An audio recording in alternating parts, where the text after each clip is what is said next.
General Garland, welcome. This is the third time you've appeared before this committee.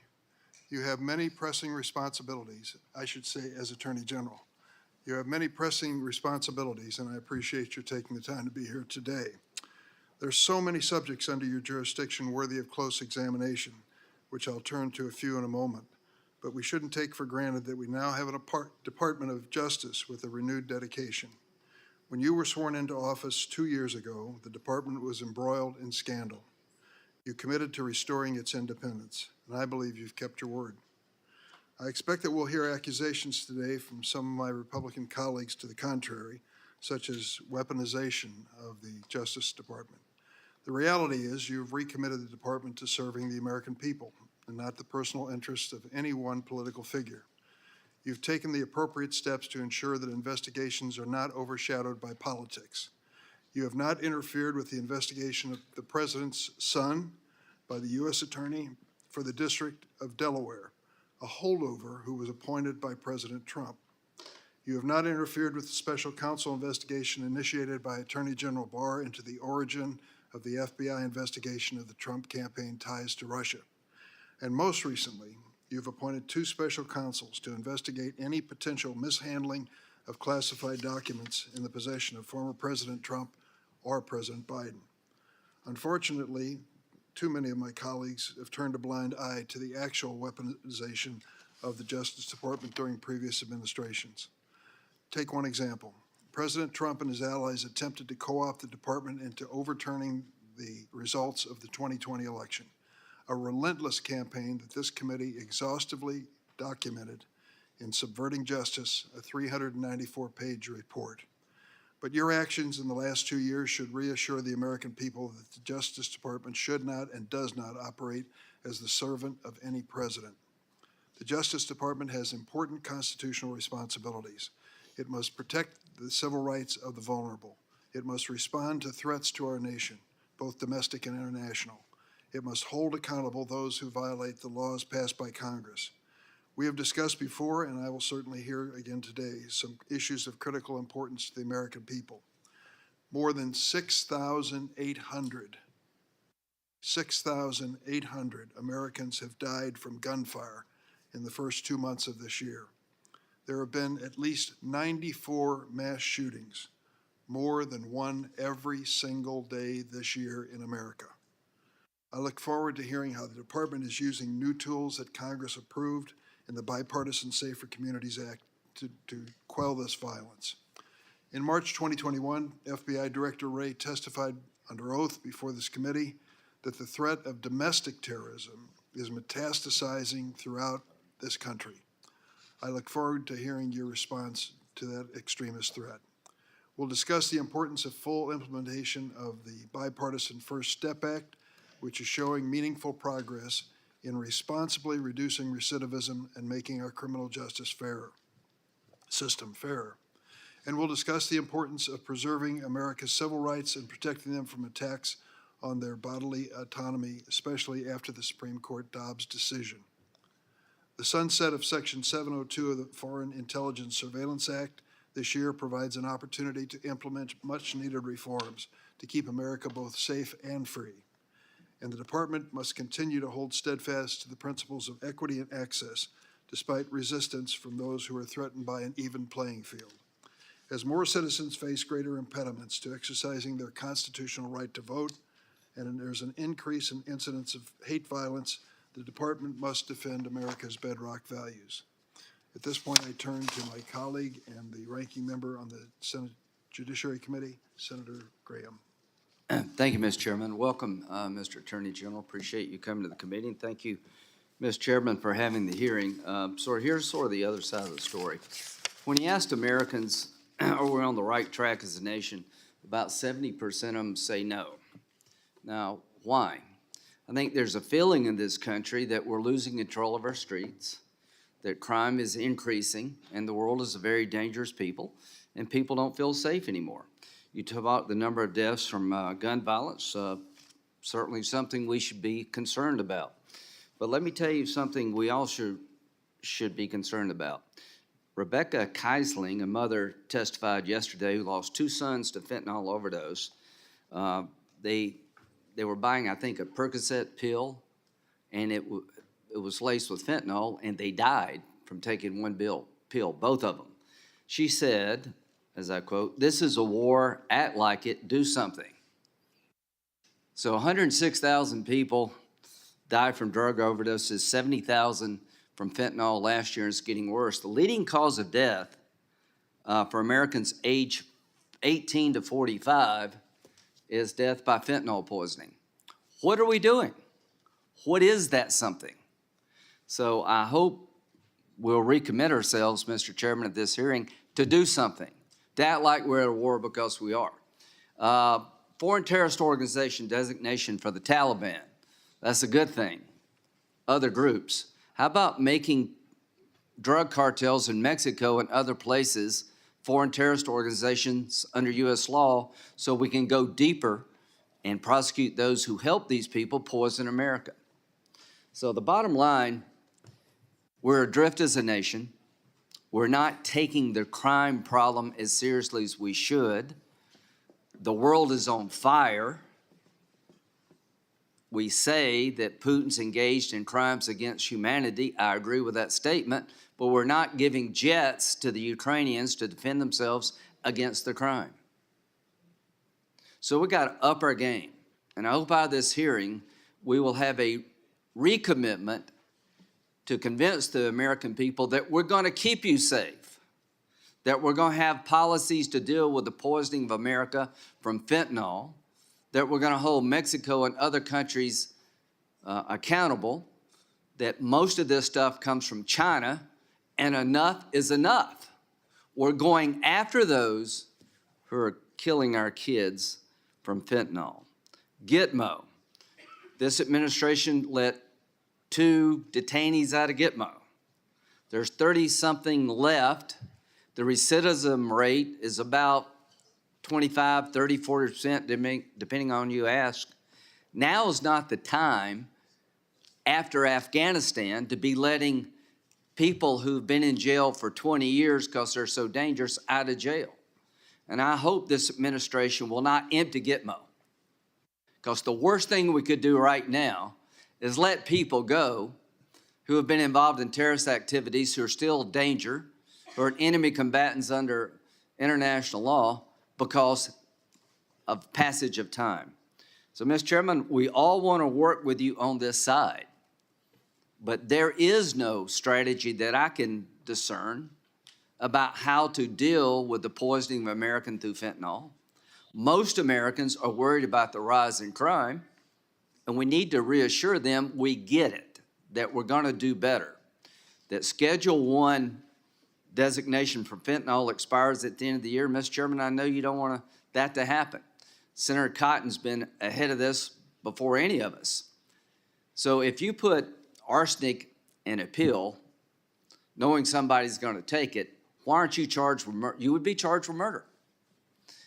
If you lace a pill with fentanyl, which is probably more lethal than arsenic, why aren't you charged with murder? We're going to have to deter those who are killing young people in America. We're going to have to put countries on notice that you're with us or you're against us when it comes to this scourge of fentanyl. We're going to have to control our border. We're going to have to come up with a rational immigration policy. We're going to have to change our asylum laws, because everybody in the world believes if they get 1 foot in America, they never leave. On many fronts, law and order has broken down here at home, and the world is in chaos. China is watching what we do in Ukraine, and the question for all of us, are we doing enough to combat the threats that we're all living with? And I would say we're woefully inadequate in dealing with the threats that exist against America at home and abroad, and maybe this committee, in a bipartisan fashion, can do something about it. Thank you. Thank you, Senator Graham. Let me lay out the mechanics of today's hearing. After I swear in the Attorney General, he'll have 5 minutes to provide an opening statement. We have his written statement for the record. There will be a first round of questions, and each senator will have 7 minutes. Please try to remain within your allotted time. Following the first round of questions, if there's an interest in a second round, senators will have an additional 3 minutes each. I now ask the Attorney General to please stand and raise his right hand. Do you affirm that the testimony you're about to give before this committee will be the truth, the whole truth, and nothing but the truth, so help you God? The record reflects that the Attorney General answered in the affirmative, and now you're invited to proceed with your opening statement.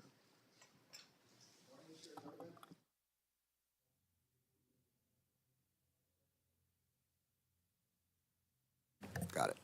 Thank you. Appreciate it. Good morning, Chair Durbin, Ranking Member Graham, and distinguished members of this committee. Every day, the 115,000 employees of the Justice Department work tirelessly to fulfill our mission to uphold the rule of law, to keep our country safe, and to protect civil rights. Every day, our FBI, ATF, and DEA agents and our Deputy U.S. Marshals put their lives on the line to disrupt threats and respond to crises. Every day, department employees counter complex threats to our national security. They fiercely protect the civil rights of our citizens. They pursue accountability for environmental harms. They prosecute crimes that victimize workers, consumers, and taxpayers, and they defend our country's democratic institutions.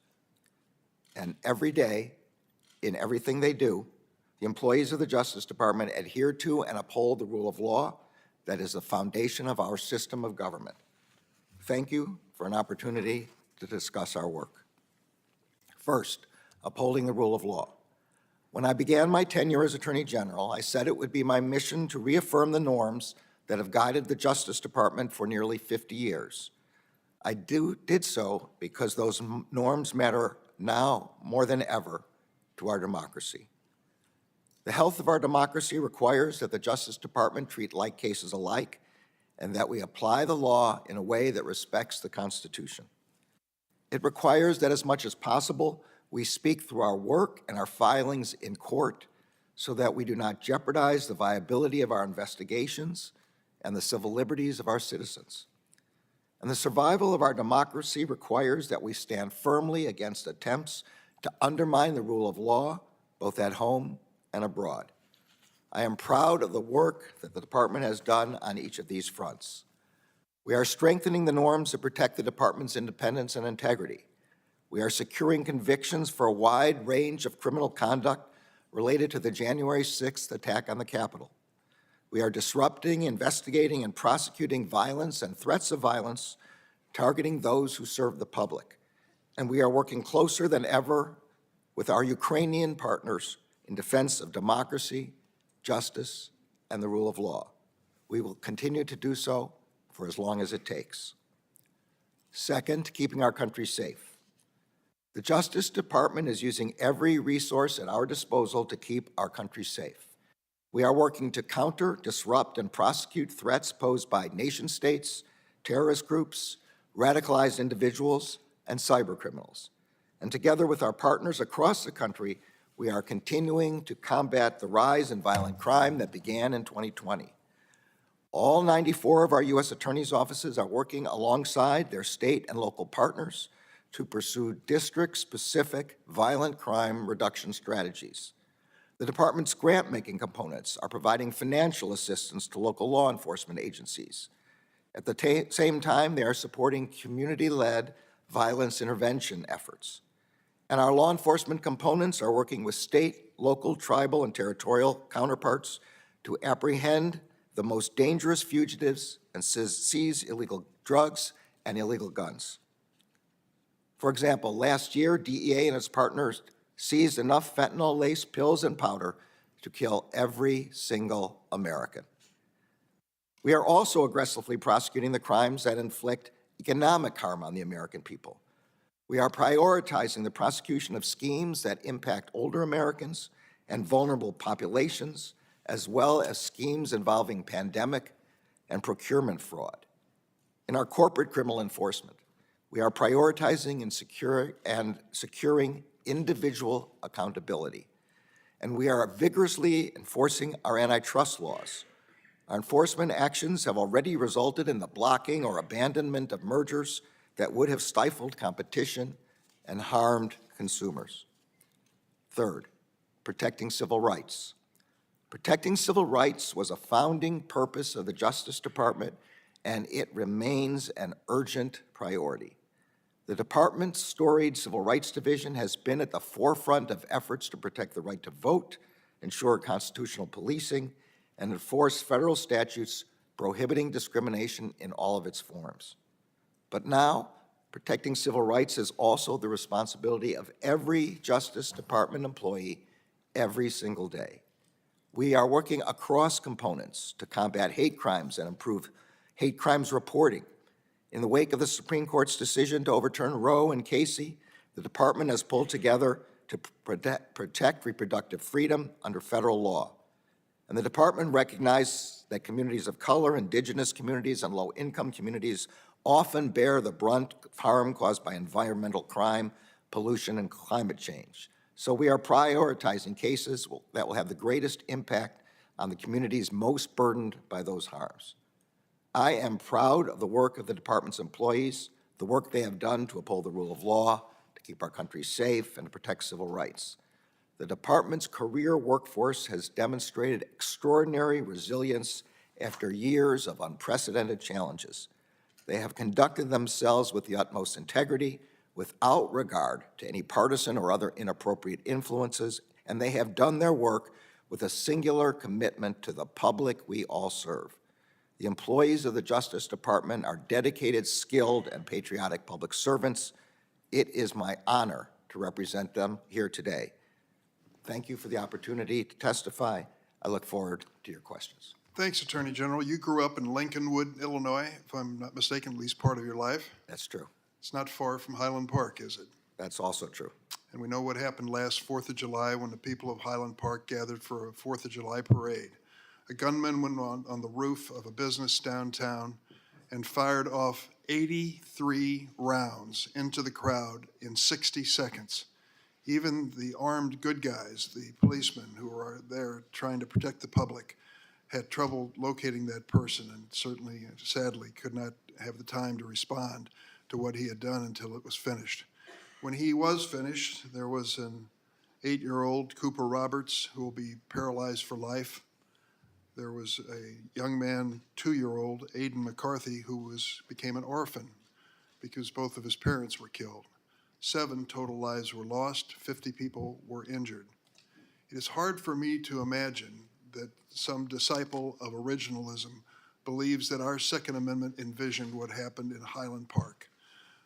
To think that there is a weapon out there, a military-style weapon, and the rounds and clips that are available to fire off multiple rounds into innocent crowds, just to me makes little or no sense when you read the basic language of the Second Amendment. And so Congress did something, and I want to credit Senator Cornyn for being a participant in this effort, a leader in this effort, with Senator Murphy of Connecticut, to try to pass a bill to make it better. The bipartisan Safer Communities Act addressed issues of straw purchasing, which we have discussed before, the terrible death of Ella French, a Chicago policeman, because of the straw purchase made in the state of Indiana, and this situation with the shootings of innocent individuals in Highland Park. I'd like to ask you, what have you seen, if anything, that's changed for the better since we passed our law? I think it's a very important law, and I'm grateful to the members who sponsored it and to the overall Congress that passed it.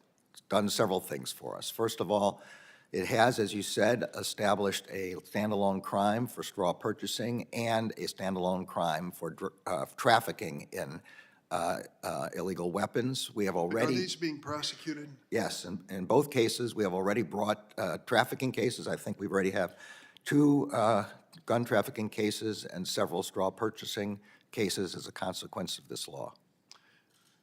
In addition, the law provided for enhanced background checks for people under 21, and we have largely completed the process of making those possible so that juvenile records that disclose prohibited conduct and make somebody a prohibited possessor would now be identified. That's another thing we've done.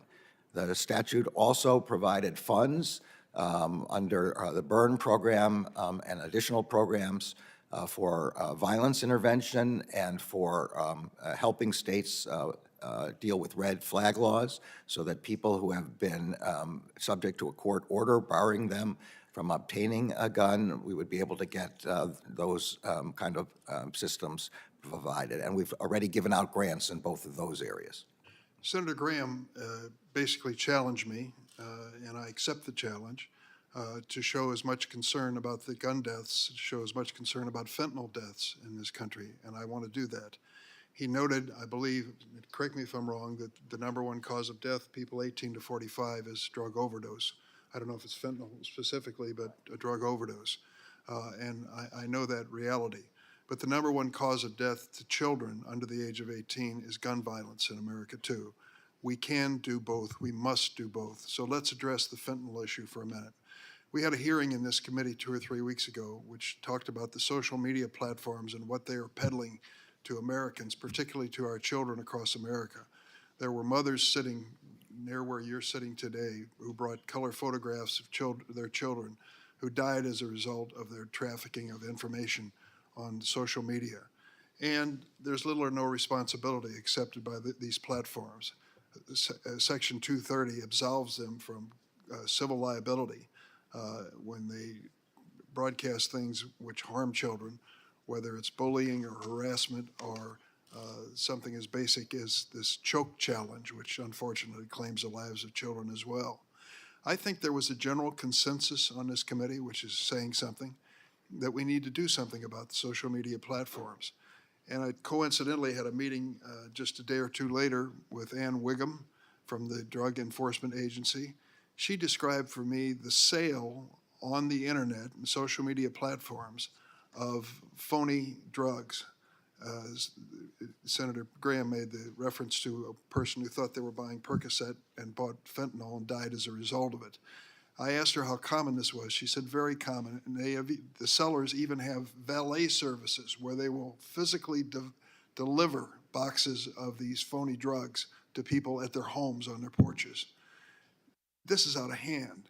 Do you believe that we need to do more to regulate and control the use of social media platforms that are currently exploiting families and children across America? Senator, I agree with both you and Senator Graham with respect to how horrible this situation is. I have personally met with the families of children and teenagers and young adults and even the elderly who have taken these pills, often thinking that they're taking Adderall or oxycodone or Percocet, a prescription drug, but when in fact it is filled with fentanyl. And as the DEA administrator's testimony demonstrated, 6 out of 10 of those pills are a fatal dose. The cartels that are creating these pills and that are distributing them within the United States are the most horrid individuals you can imagine. And unfortunately, they are doing it on social media, advertising as if they are prescription pills. So the DEA has a program of going out to the social media companies and urging them to advise DEA when they see this and advising. Ms. Wiggum told me that when they approach the social media and ask for the algorithms so that they can get to the root cause of this death and destruction, these social media platforms plead Section 230 and refuse. What do we do? Well, I think we do have to do something to force them to provide information to search their own platforms for sales of illegal drugs. This is I tell you, I don't want to put words in your mouth, but I think Section 230 has become a suicide pact. We have basically said to these companies, you are absolved from liability, make money, and they're at it in overtime. And deaths result from it, and we have a responsibility. I think the committee really spoke to it. We may see it differently, but on a bipartisan basis. And I've spoken to Senator Graham, and I want to make sure that when we agree, it also is publicized. We both feel very strongly that this committee needs to be a venue to take on this issue. I hope we have your support and the support of the president when we do that. You certainly have our support with respect to finding a better way to get the social media companies, whether it's civil or criminal, to take these kind of things off their platforms, to search for them, to not use algorithms that recommend them. I totally agree with that, Senator. Thank you. Senator Graham? Thank you.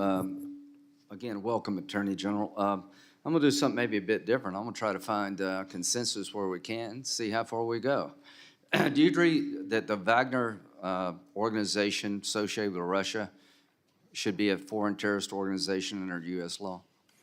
I think they are a organization that's committing war crimes, an organization that's damaging the United States.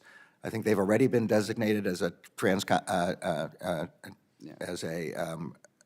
Criminal, yeah, something. TCO. I'm trying to Yeah. get that. I want to go up a notch. Are you okay with that? I understand. This is the way in which determinations are made with respect to terrorist organizations come through the State Department.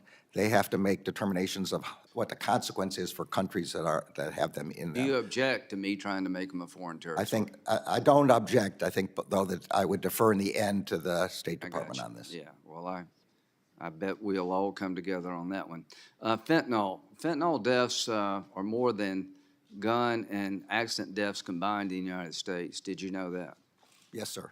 I mean, how would you describe the fentanyl problem in America? It's a horrible epidemic, Okay. but it's an epidemic that's been unleashed on purpose by the Sinaloa and the new generation Jalisco cartels. Let's just stop and absorb that for a moment. It's a horrible epidemic. It kills more people than car wrecks and gun violence combined. And the question is, what are we going to do about it? Under current law, fentanyl loses its Schedule I status by the end of the year. You oppose that, I assume. I certainly do.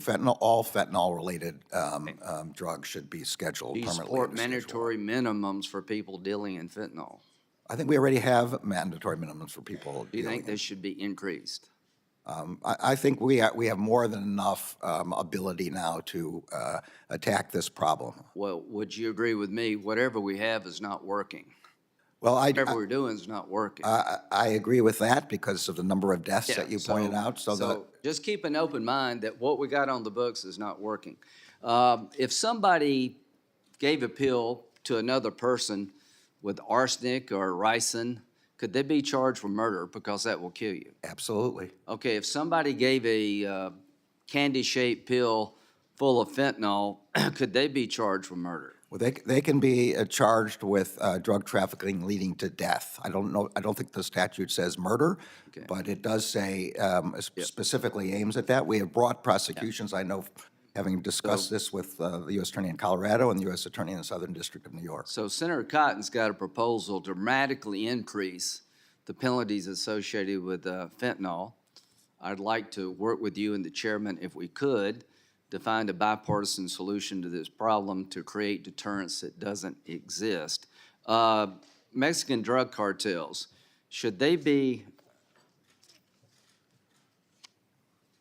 designated foreign terrorist organizations under U.S. law? Yeah, I think it's the same answer I gave before. They are already designated in any number of ways and sanctioned by the Treasury. Would you oppose some of us trying to make them foreign terrorist organizations? I wouldn't oppose it, but again, I want to point out there are diplomatic concerns. We need the assistance of Mexico in this and designating. Is Mexico helping us effectively with our fentanyl They are helping us, but they could do much more. There's no question about that. Well, if this is helping, I would hate to see what not helping looks like. Well, So they the could- bottom line for me is they're not helping, and we need to up our game when it comes to fentanyl. Gitmo, are you familiar with the Gitmo prison? I haven't been there, if that's what you're asking. No, I mean, but you know that we have foreign terrorists housed there, is that right? I certainly do. Do you agree with me that under the law of war, an enemy combatant properly designated can be held to the end of hostilities? Yes, that's the law, both of the circuit I was on before and the Supreme Court. Right. So do you agree with me that ISIS and Al-Qaeda is still at war with us? Yes, I do. So you agree that anybody associated with these organizations could be held indefinitely if they present a risk to the American people? I think they could. I think that the determination of whether they present a risk and how they should be dealt with is a determination to be made by the Defense Department, and the Yeah. Defense Department is But making those legally, they determinations. can be held as long as they're a risk, and that could be for the rest of their lives, correct? I think that's right. It obviously depends on the facts of the determination of Totally risk. agree. Do you believe Russia's committing crimes against humanity? I do. Okay. That's a pretty bold statement. Should we create an international court to support charges of crime of aggression? Do you support that idea? So the United States supports what is now being developed in The Hague, sponsored by Eurojust, looking into the possibility of creating that court. There are concerns that we have to take into account with respect to how that might deal with our own service members and other circumstances. We have to be sure that the appropriate guardrails are up, but we support any number of different ways in which war crimes, crimes against humanity, and the potential for crimes against aggression are I'd investigated. like to work with you in that regard. I think that's something we could do. I would be happy to. When it comes to federal prisons, are you aware that 1,200 prisoners are requesting to be sent from a male prison to a female prison? I'm not, no. Okay. What is our policy when it comes to allowing a male prisoner to be transitioned into a female prison? I think if you're generally asking the question of how trans people are dealt with in the Bureau of Prisons, my understanding is that these are determinations about where they're placed or where people are placed in general have to do with individualized determinations regarding the security of that individual and the management of the prison. These are done on a case-by-case basis. That's my understanding. Are you aware of any policy guidelines that they use to make that determination? I think there is a policy guideline along the lines that I just said, that they are. I would like for the Bureau of Prisons to send it to us.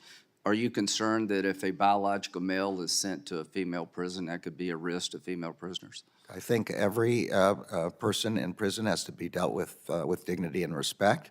That determinations of the safety questions you're talking about have to be made on an individualized basis and not categorically. Okay. Finally, let's end where we started, fentanyl. If this drug is killing more Americans in car wrecks and gun violence combined, do you believe that the policies we have today in effect are working? I've been involved in the problem of drug crime and drug trafficking for more than 40 years, including... That's not my question. It's not how long you've been involved. Are they working? They are not stopping fentanyl from killing Americans, if that's the question you're asking. You say they're woefully inadequate to the task. We are putting all the resources that Congress provides to us into doing this. The DEA is doing, we are starting at the precursor level when precursors are sent from China to Mexico. We are then working on attacking the labs. My time is up. Mr. Attorney, they're not working. And we're going to help you if you'll work with us to give you more tools. I hope you will meet us in the middle. Thank you. Happy to have more tools, Senator. Before recognizing another colleague, I want to apologize in my reference to the DEA administrator. Her name is Ann Milgram, and I mispronounced it, so I want to, for the record, clarify that. Senator Whitehouse. Thanks, Chairman, and thank you, Attorney General, for being here. I appreciate it. Good to see you. Methane is probably one of the most dangerous greenhouse gases. We see plumes of it miles long floating across the United States. It takes multiple levels of enforcement, federal, state, local, and private, to address these massive leaks. What can you tell me you are doing to assure that there is that coordinated multi-jurisdictional enforcement operation in place? You are exactly right, and we now have the benefit of overhead commercial satellites, which are able to actually see methane with respect to the infrared spectrum. So we are in the process of establishing a working group between our Environment Natural Resources Division in the Justice Department, the EPA, the Interior Department, and affected U.S. attorneys' offices across the country to make use of the tools, the scientific tools we have, and also some of the funding that was provided in the Bipartisan Infrastructure Act. That is good news, and I hope that that effort will include advisory participation from state law enforcement, from local law enforcement, and from private litigant experts in this space. Well, all of our work in the law enforcement field involves partnering with state and local law enforcement. Always happy to have expertise provided, but our law enforcement working groups are confined to law enforcement as a general matter. I just got a document from a insurance publication that says, I'm just reading here, at least 1,375 climate change-related lawsuits have already been brought in the United States. These include suits filed by local municipalities and by states. Rhode Island is one of them, as well as shareholder suits. Given all of that government litigation taking place in this space, I would ask you, is there anyone looking at federal DOJ involvement in that area in the Department of Justice? And if so, who is that person? So I really don't, as a general matter, want to describe our internal decision-making processes on these. I can assure you that the Environmental and Natural Resources Division has taken a very close look at this question. But beyond that, I really can't say. Okay. Well, you may recall that the last time the Department of Justice took a really close look at this question, they got the standard of decision wrong. Applied a criminal standard of review to civil litigation. So I hope that the seriousness of the look that's been taken, what I would like to call an honest look, is actually in fact taking place, because the record from before your time is not very convincing. I agree with you, Senator, that the criminal standard beyond a reasonable doubt is not appropriate for fraud cases. Yep. Correct. I'm sorry, for civil fraud civil cases. fraud cases, correct, criminal cases. Congress right now is on the wrong side of a bunch of OLC opinions that relate to executive privilege. And there are some specific ones that relate to so-called absolute immunity that are on the books at OLC that have been specifically rejected in quite forceful language by actual Article III judges. And yet, those OLC opinions are still on the books. They're still available to other agencies who are making determinations about whether to block congressional oversight based on those OLC opinions. I would like to ask you, let me go back a step. OLC says that they don't ordinarily review opinions of their own even after they've been discredited by Article III judges, unless they've been asked. And you're one of the people who can ask them.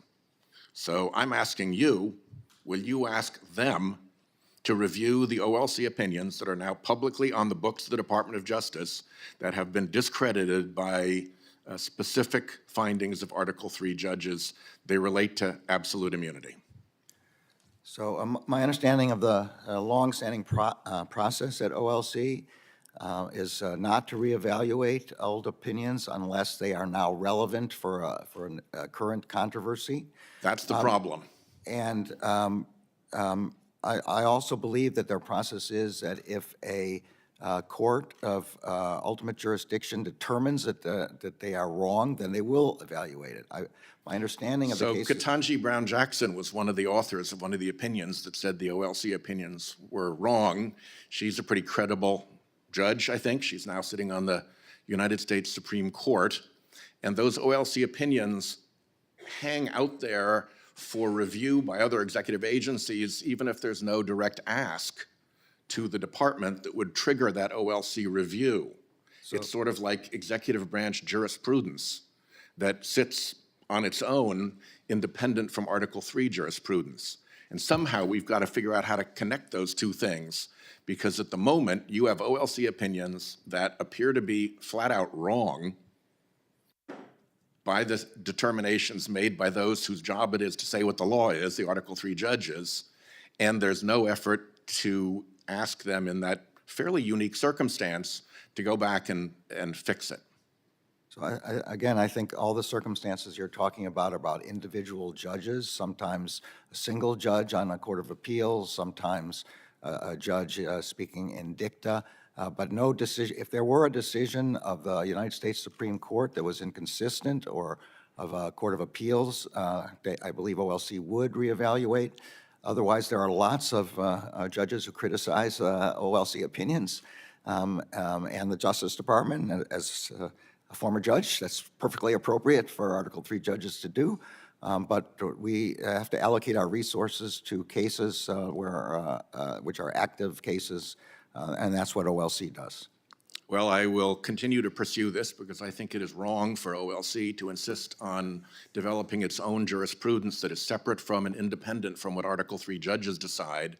And if the only way you can change an OLC opinion, which is controlling on the entire executive branch, is to get the Supreme Court to overturn it, then you've created a really lasting obstacle to the proper separation of powers in our Constitution. So to be continued. Attorney General, thank you for being here today. Thank you. Thank you, Senator Whitehouse. Senator Grassley? At last year's FBI oversight hearing, Ray committed to protecting whistleblowers that have approached my office about wrongdoing at the department and the FBI. Do you commit to me, this committee, and the Senate as a whole, that any retaliatory conduct against whistleblowers will be disciplined? I do, Senator, and you know well, more than any other member of this committee, that I've been a staunch supporter of whistleblowers and of the False Claims Act during the entire period of my role as a judge as well.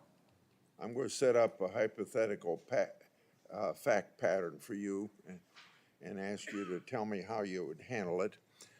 The Justice Department and FBI receive information from over a dozen sources. That's the first one. Second, those sources provide similar information about potential criminal conduct relating to a single individual. And third, that information was shared with the Department and FBI over a period of years. According to department policy and procedures, what steps would the department take to determine the truth and accuracy of the information provided by those sources? I'm sorry, these are whistleblowers, so they're internal sources, is that what you're saying? I'm not sure. Doesn't matter where that comes from, just the fact that I want to know you got that information. How would you go about handling it? Yeah. So reports of wrongdoing are normally reported to whatever the appropriate department component is. It might be U.S. Attorney's offices in the district in which it allegedly took place. It might be directly to FBI components and to FBI task forces.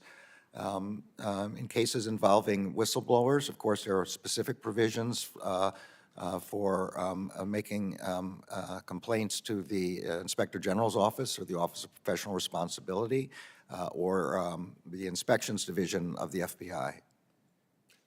Recent lawfully protected whistleblower disclosures to my office indicate that the Justice Department and the FBI had at one time over a dozen sources that provided potentially criminal information relating to Hunter Biden. The alleged volume and similarity of the information would demand that the Justice Department investigate the truth and accuracy of the information. Accordingly,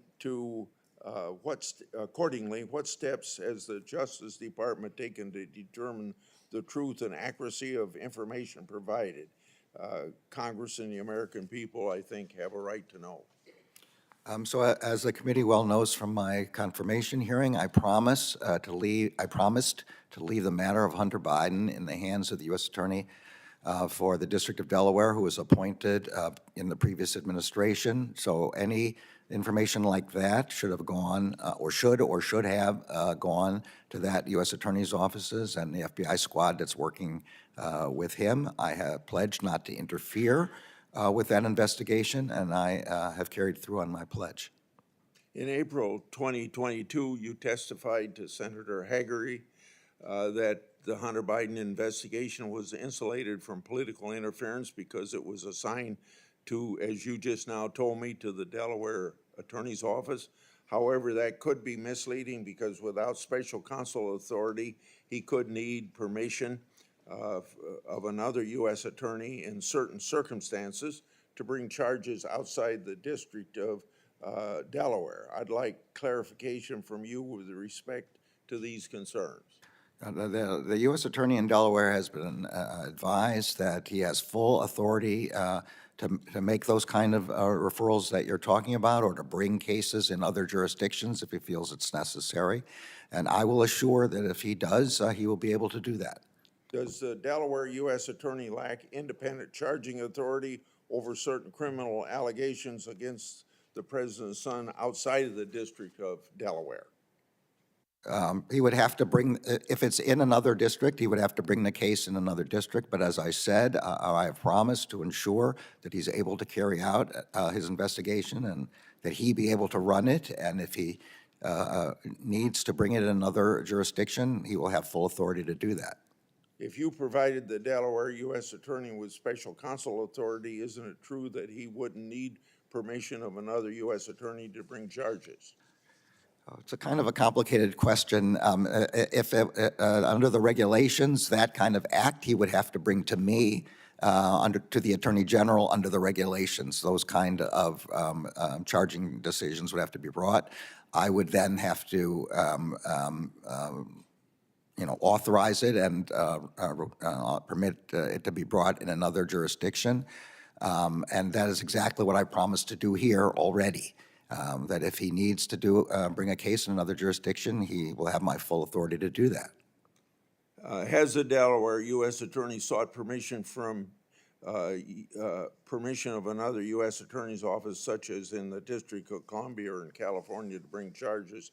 If so, was it denied? So I don't know the answer to that. I do, and I don't want to get into the internal elements of decision-making by the U.S. Attorney, but he has been advised that he is not to be denied anything that he needs, and if that were to happen, it should ascend through the department's ranks, and I have not heard anything from that office to suggest that they are not able to do everything that the U.S. Attorney wants to do. Well, let me give you my view. If Weiss, the U.S. Attorney there in Delaware, must seek permission from a Biden-appointed U.S. Attorney to bring charges, then the Hunter Biden criminal investigation isn't insulated from political interference, as you've publicly proclaimed. If the Justice Department received information that foreign persons had evidence of improper or unlawful financial payment paid to elected officials or other politically exposed persons, and those payments may have influenced policy decisions, would that pose a national security concern and demand a full investigation? And when Ray was here, he seemed to answer that question that it was a national security concern. I want your opinion. In the way that if I follow the question exactly right, if it's an agent of a foreign government asking someone and paying someone to do things to support that foreign government in secret, yes, I definitely think that would be a national security problem. Okay, my last question is to whistleblowers have confidentially asserted that the DOJ's Public Integrity Unit, I think I'm going to leave that question for another round. Thank you, Mr. Thank you, Chairman. Senator. Thanks, Senator Grassley. Senator Klobuchar. Thank you very much, Attorney General Garland, for being here. I know a major goal of yours was working to build morale in the department, filling a number of the jobs, and I want to personally thank you for the work of the U.S. Attorney's Office in Minnesota and our U.S. Attorney Andy Lugar, who I know you know. And he actually, at his swearing in, announced a major strategy to address violent crime that directed federal law enforcement to prioritize cases including carjackings. We've had a rash of those cases in Minnesota, and the trafficking of firearms. Under his leadership, every federal prosecutor, as you are aware, and your leadership in the office will now take on violent crime cases. Can you talk about how the department's approach to focusing on violent crime is centered on partnerships with local agencies and what you're doing? Yeah, I want to begin by saying that we well recognize that there is a terrible problem of violent crime. Very first, and the reason violent crime is important to the federal government is because it makes it impossible for people to go about their ordinary lives and carry out their civic responsibilities and their family responsibilities without fear. So the department is very seized with this problem. One of the very first things I did after becoming Attorney General, this was I think in May, is to establish an anti-violent crime strategy.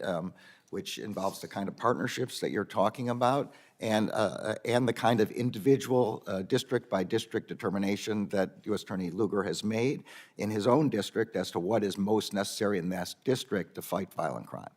Our plan involves 3 sets of partnerships. One is among all federal law enforcement, FBI, DEA, marshals, ATF, and Homeland Security and other agencies, so that there is no turf fighting, that we all work together in joint task forces, that those partnerships at the second level be expanded to state and local law enforcement, police, and sheriffs.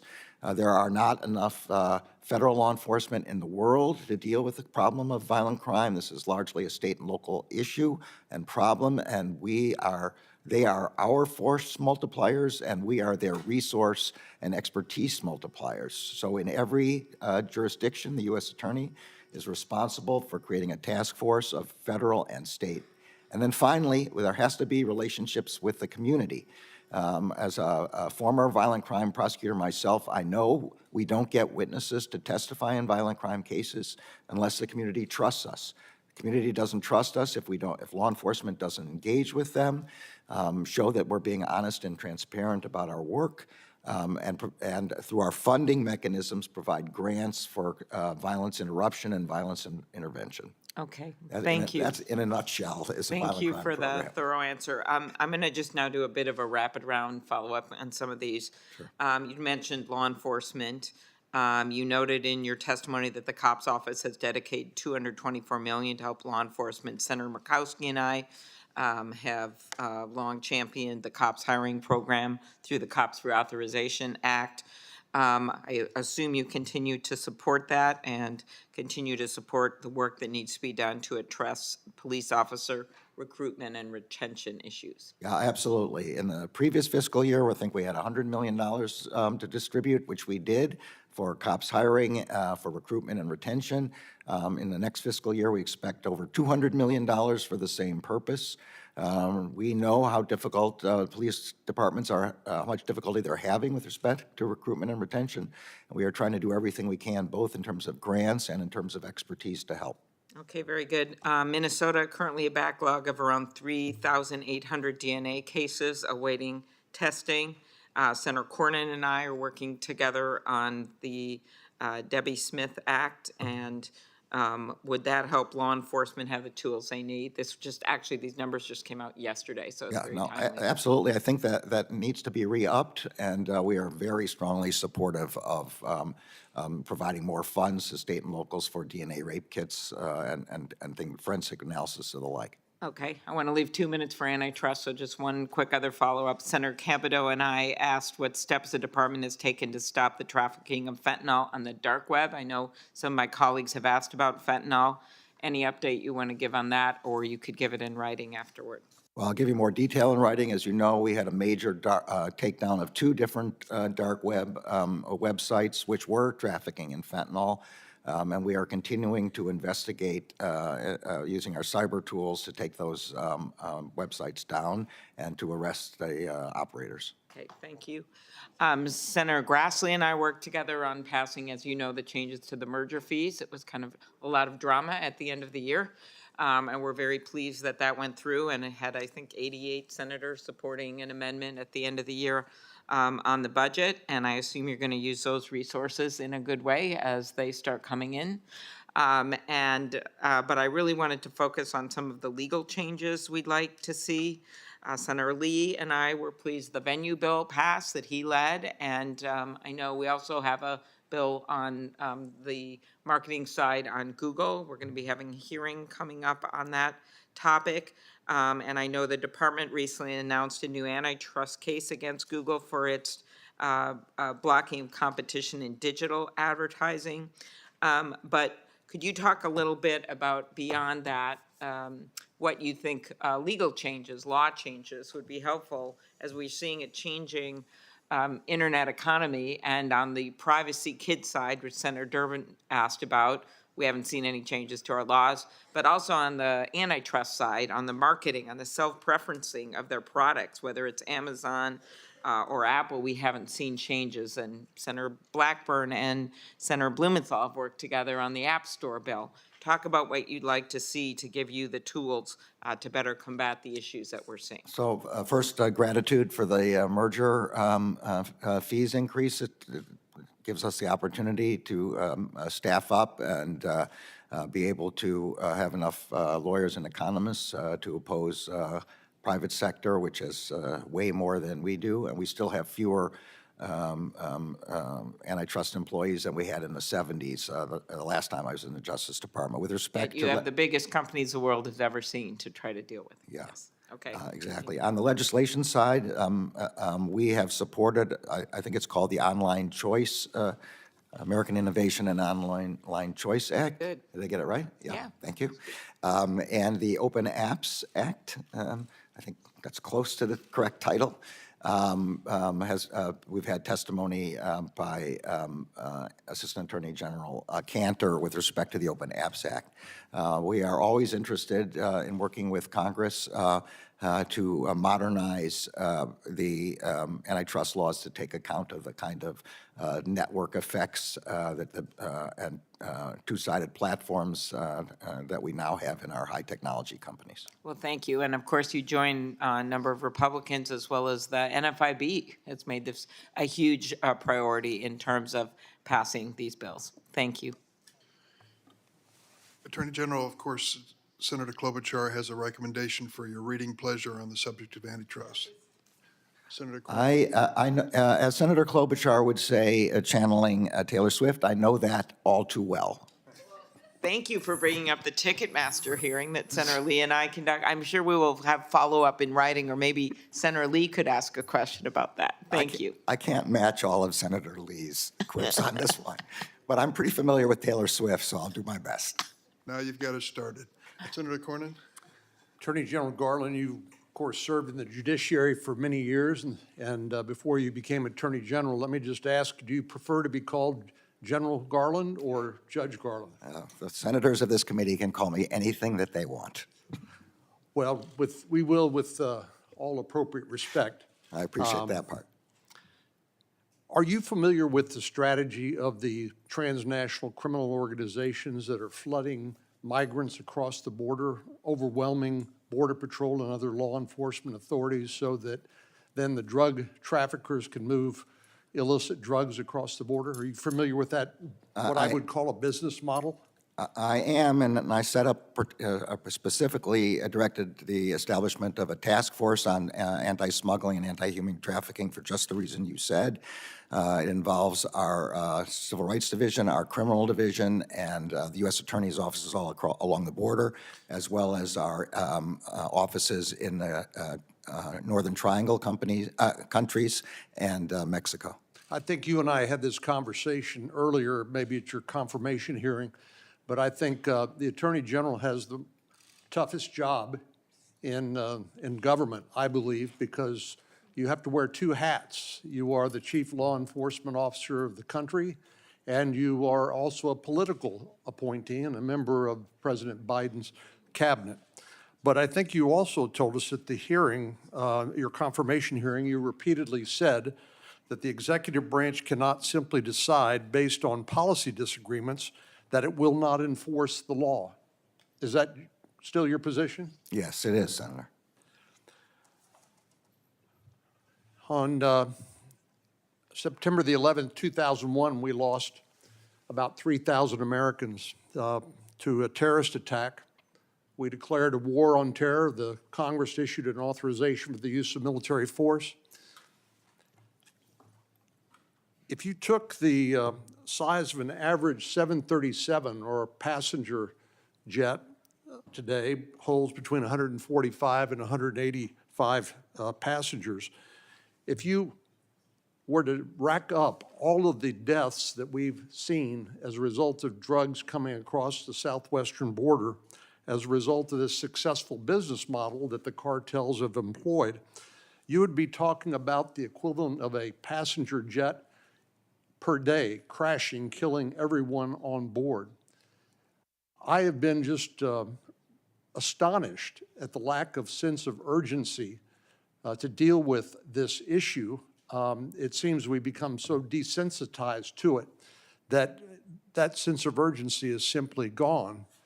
But I will tell you that it's directly related to the open border policies of the Biden administration, where people continue to come across the border, turn themselves into a broken asylum system, or simply get away from law enforcement because they're overwhelming the Border Patrol's capacity. This is intentional, as you acknowledge. It's a business model of the cartels, and they are getting rich, and students like those parents who I met with last week in Johnson High School in Hayes County, Texas, right outside of Austin, are losing their sons and daughters to fentanyl overdoses because of exactly this successful business model by the cartels. I want to ask you a little bit about the prosecution policies of the Garland Attorney General's Department of Justice. Sort of the bedrock standard for prosecuting crimes has historically been that the prosecutor should pursue the most serious, readily provable offense, and that's been the bedrock of policy for over decades. We know that Eric Holder, when he was Attorney General, changed that standard, and specifically what I want to ask you is about two different memos that you've issued to prosecutors with regard to mandatory minimum sentencing. And specifically, in the charging memo, one of the charging memos, you said the proliferation of provisions carrying mandatory minimum sentences has often caused unwarranted disproportionality in sentencing and disproportionately severe sentences. Now, just to be clear, mandatory minimum sentences are statutory, correct? In other words, they're passed by Congress and signed into law by the president. Yes, that's right. And here, you suggest that prosecutors should not enforce or charge defendants with a crime which carries a mandatory minimum under certain circumstances, correct?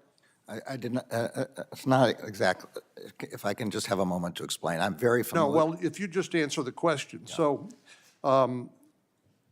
the memo says specifically, I'll just read it to you. It said, for this reason, charges that subject a defendant to a mandatory minimum sentence should ordinarily be reserved for instances in which the remaining charges would not sufficiently reflect the seriousness of the defendant's criminal conduct, danger to the community, harm to victims, or other considerations outlined above.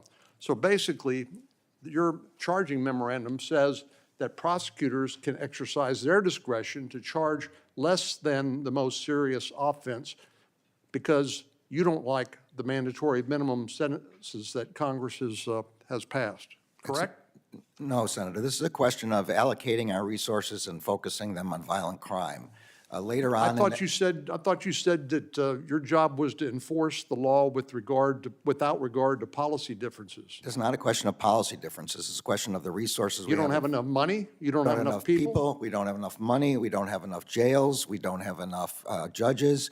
Well, you've arrogated to yourself the decision to make policy by saying that in spite of the fact that there are mandatory minimum sentences for many of these drug crimes, which are now causing untold death and destruction across America, you're telling prosecutors don't charge those if they involve a mandatory minimum sentence. With respect, Senator, the memorandum makes clear that that general analysis doesn't apply in violent crime, doesn't apply in drug trafficking, doesn't apply in cases in which there's injury. So you're cherry picking which cases that you will charge with a mandatory minimum sentence and not applying them uniformly and charging the most serious crime that can be proven at If we trial. apply it to every single crime, we will not be able to focus our resources on violent crime and significant drug trafficking, on the cartels, on the people who are killing people with fentanyl.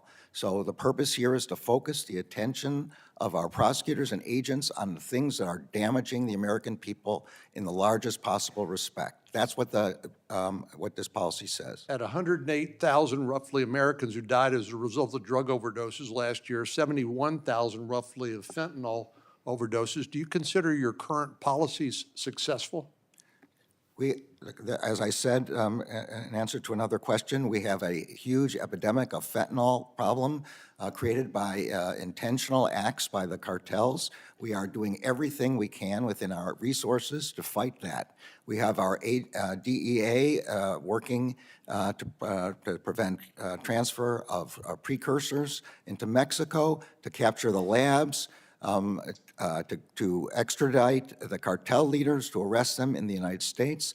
We are focusing on fentanyl with enormous urgency. I have personally twice traveled to Mexico to try to get greater cooperation from the Mexicans on exactly the problem you're talking about.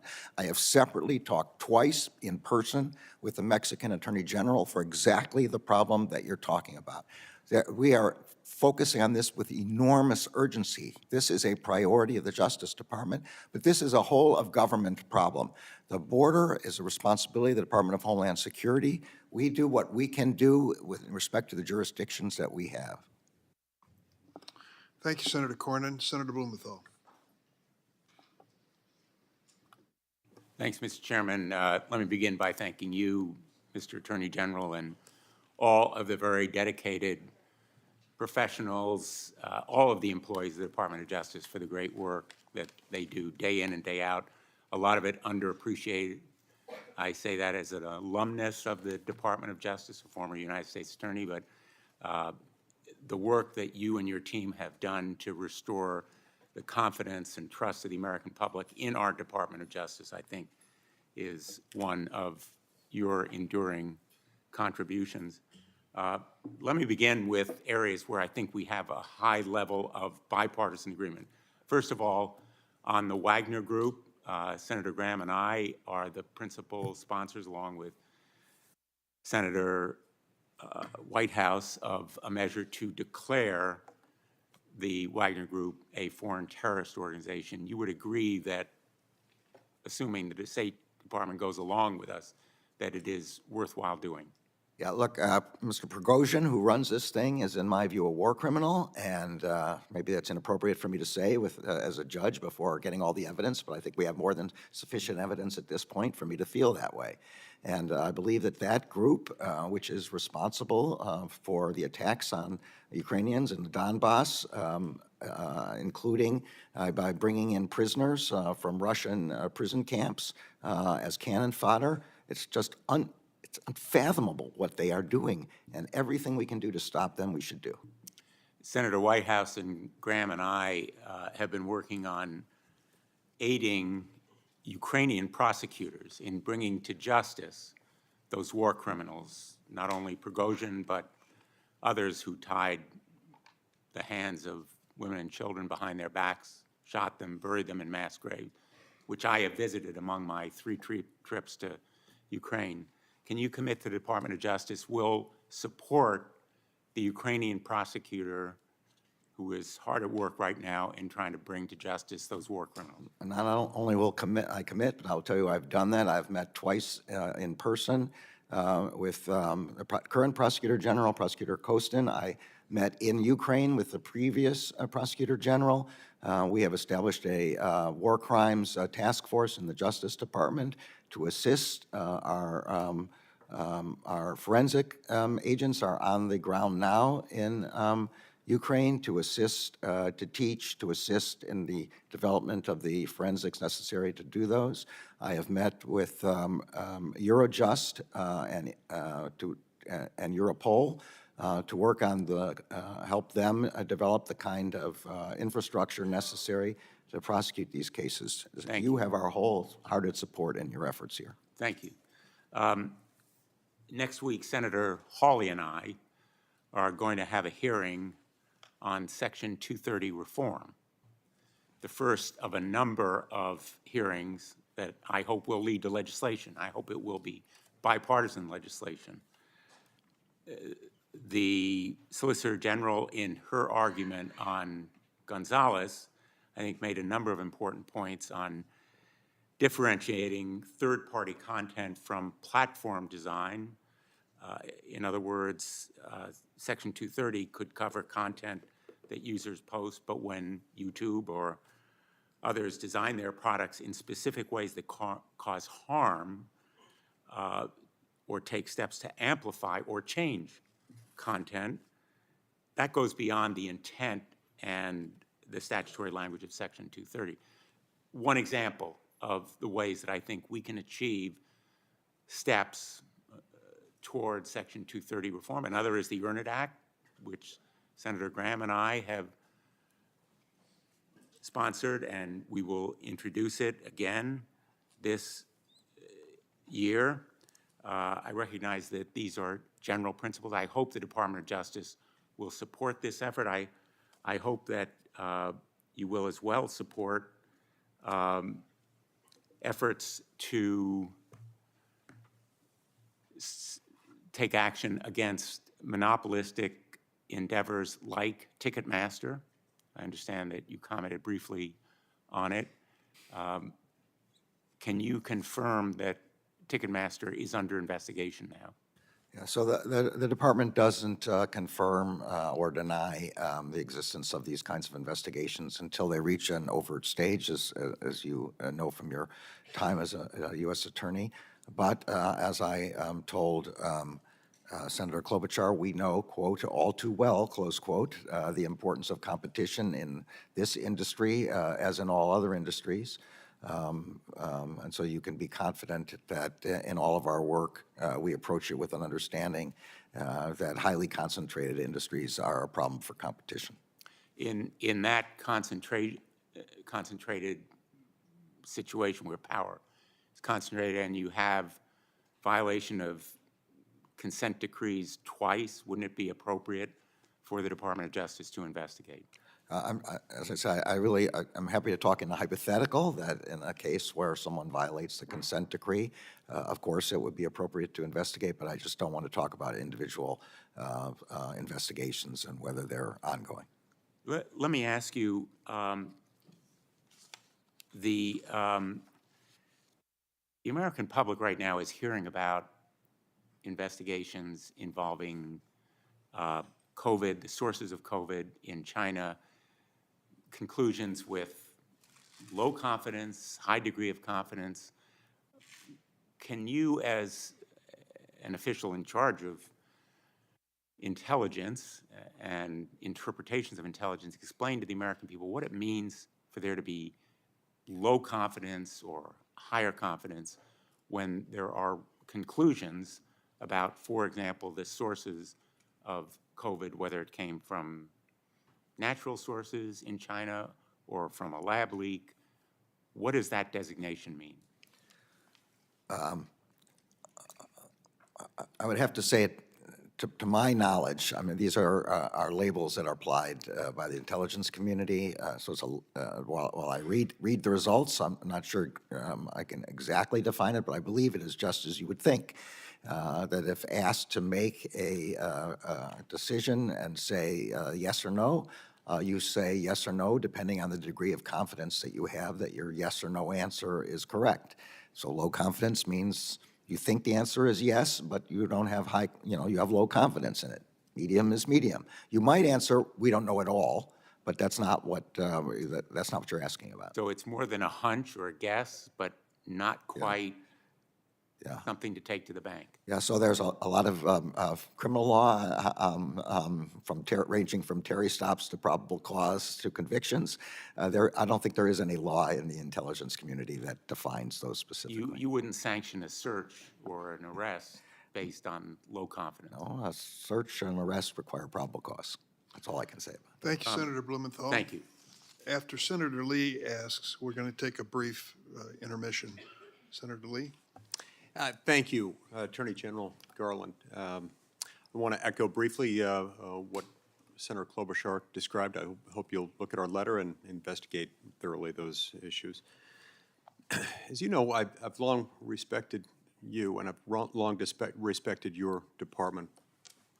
I have become concerned recently that notwithstanding the great men and women who serve and have served for generations in the Department of Justice, there are some things that lead me to wonder whether some actions are being politicized within the department. One example of this relates to 18 U.S.C. Section 1507. Ever since the leak of the Dobbs opinion and then the issuance of the Dobbs opinion by the Supreme Court last summer, we've had protesters who have been showing up at the homes of Supreme Court justices, carrying signs, picketing, shouting. It's very clear that they're trying to influence, in one way or another, those serving on the United States Supreme Court, trying to influence jurisprudence. And yet, not one person, to my knowledge, has been prosecuted for such things under 18 U.S.C. Section 1507. About 2 weeks ago, this committee invited some officials from the Department of Justice to brief committee staff on protests at the justices' homes and ask about any arrests that have been made or might be made for people engaged in that behavior. The briefers came to the briefing and informed staff that they hadn't read Section 1507. I assume you've read it, of course. Just wondering why the department would schedule such a briefing on a statute without having read it, and especially why no actions have been brought under Section 1507 for these actions. I've got a lot to cover. Can you answer that? I'll try to answer all these questions No, together. just tell me, am I right in concluding that you haven't brought any charges under 1507?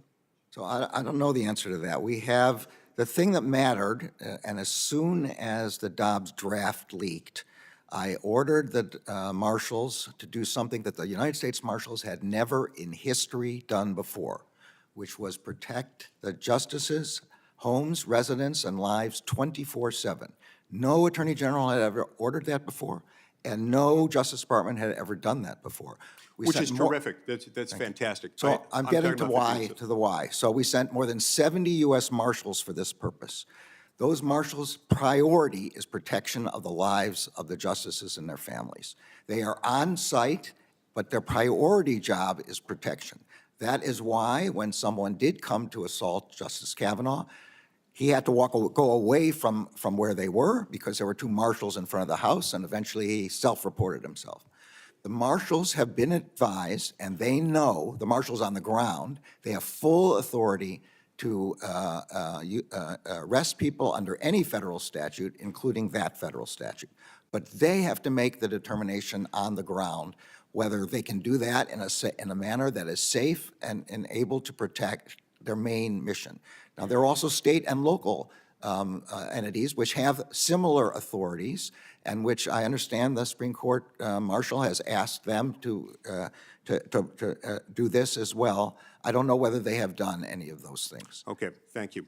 I'd love to follow up with you more on that later. It is concerning to me when you show up at the home of a public official, you're sending the message of implicit violence. You're sending the message, we know where you sleep. We know where you and your family are most vulnerable, and it's very concerning to me. I assume you're aware of the overly aggressive arrest and prosecution of Mark Houck, who's a pro-life activist and father of 7 in Philadelphia, based on the fact that he had pushed a protester who, or a Planned Parenthood escort, rather, as he was demonstrating outside of an area in the Philadelphia region.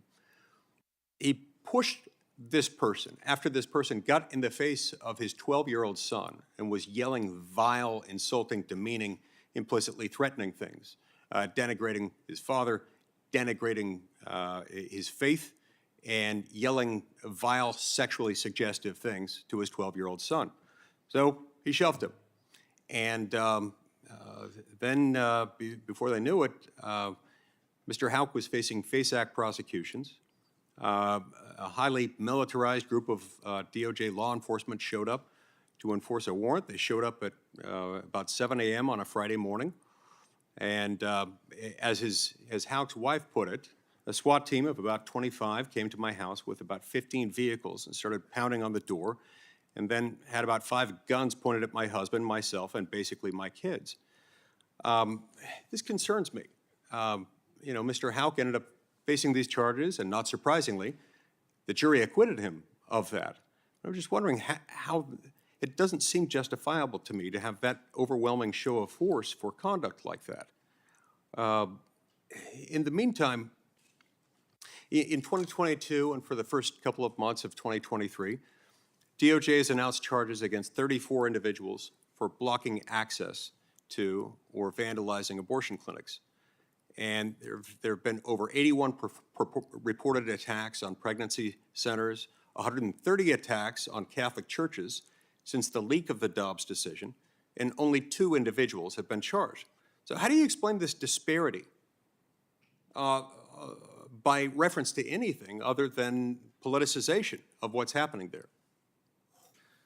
The FACE Act applies equally to efforts to damage, blockade, clinics, whether whether they are a pregnancy resource center or whether they are an abortion center. It applies equally in both cases, and we apply the law equally. I will say you are quite right. There are many more prosecutions with respect to the blocking of the abortion centers, but that is generally because those actions are taken with photography at the time, during the daylight, and seeing the person who did it is quite easy. Those who are attacking the pregnancy resources centers, which is a horrid thing to do, are doing this at night in the dark. We have put full resources on this. We have put rewards out for this. The Justice Department and the FBI have made outreach to Catholic and other organizations to ask for their help in identifying the people who are doing this. We will prosecute every case against a pregnancy resource center that we can make. But these people who are doing this are clever and are doing it in secret. And I'm convinced that the FBI is trying to find them with urgency. Okay. See, my time's expired. Mr. Chairman, I'd like to submit for the record a copy of a letter sent by Representative Andy Biggs from Arizona regarding a case involving Philip Esformes, an individual who was granted clemency by the prior administration and who's now apparently being prosecuted. I hope to discuss this in a subsequent round. Without objection, it'll be entered in the record. We're going to recess for 5 minutes. Committee stands in recess.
American citizens in places like New Orleans and Baltimore and St. Louis begin to seek asylum in countries like Honduras and Guatemala under your asylum principles? Look, again, I'm saying that the principle here is protection of specific individuals who are being threatened by the gang and where the local country is unwilling or unable to protect them.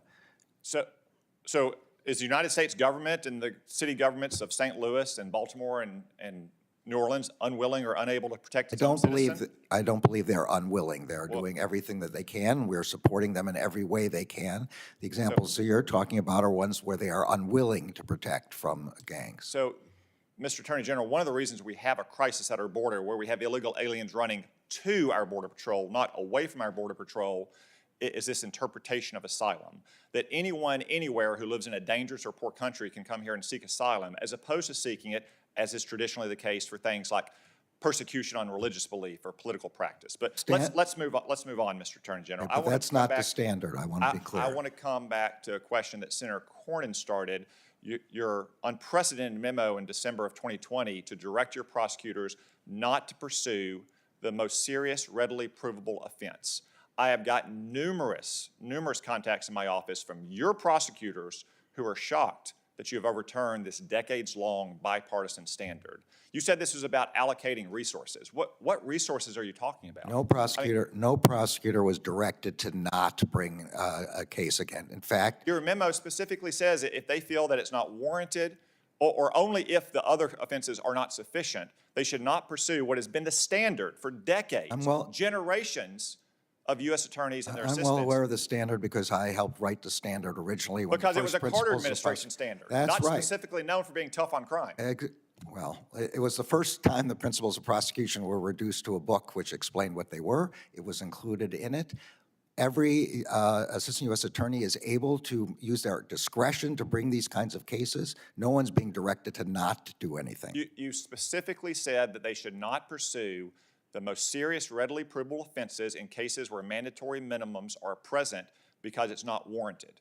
You specifically said that. But I said... That's the law. What does mandatory mean? I'm trying to say that... Does it mean that prosecutors get a choice not to pursue it if we write the law in that way? The memorandum said that cases of violent crime, which is specifically what you're asking me, are ones where, in fact, it's most likely that they should be bringing the highest and mandatory minimums. Is it your assertion here that drug trafficking is not a violent crime? No, it's and built also, on an entire foundation and edifice of violence. Yes, and it includes an exception in the same memorandum we're talking about for significant drug trafficking as well as for violent crime. That's right. Let's get your specific answer. I wrote it down here. I was so surprised by it. You said to Senator Cornyn, this is about allocating resources. Yeah. What resources are we allocating? If one of your assistant U.S. attorneys has some criminal lowlife who could be charged with 12 offenses, but they don't charge the two most serious readily provable offenses because of your memorandum, they're still charged with 10 offenses.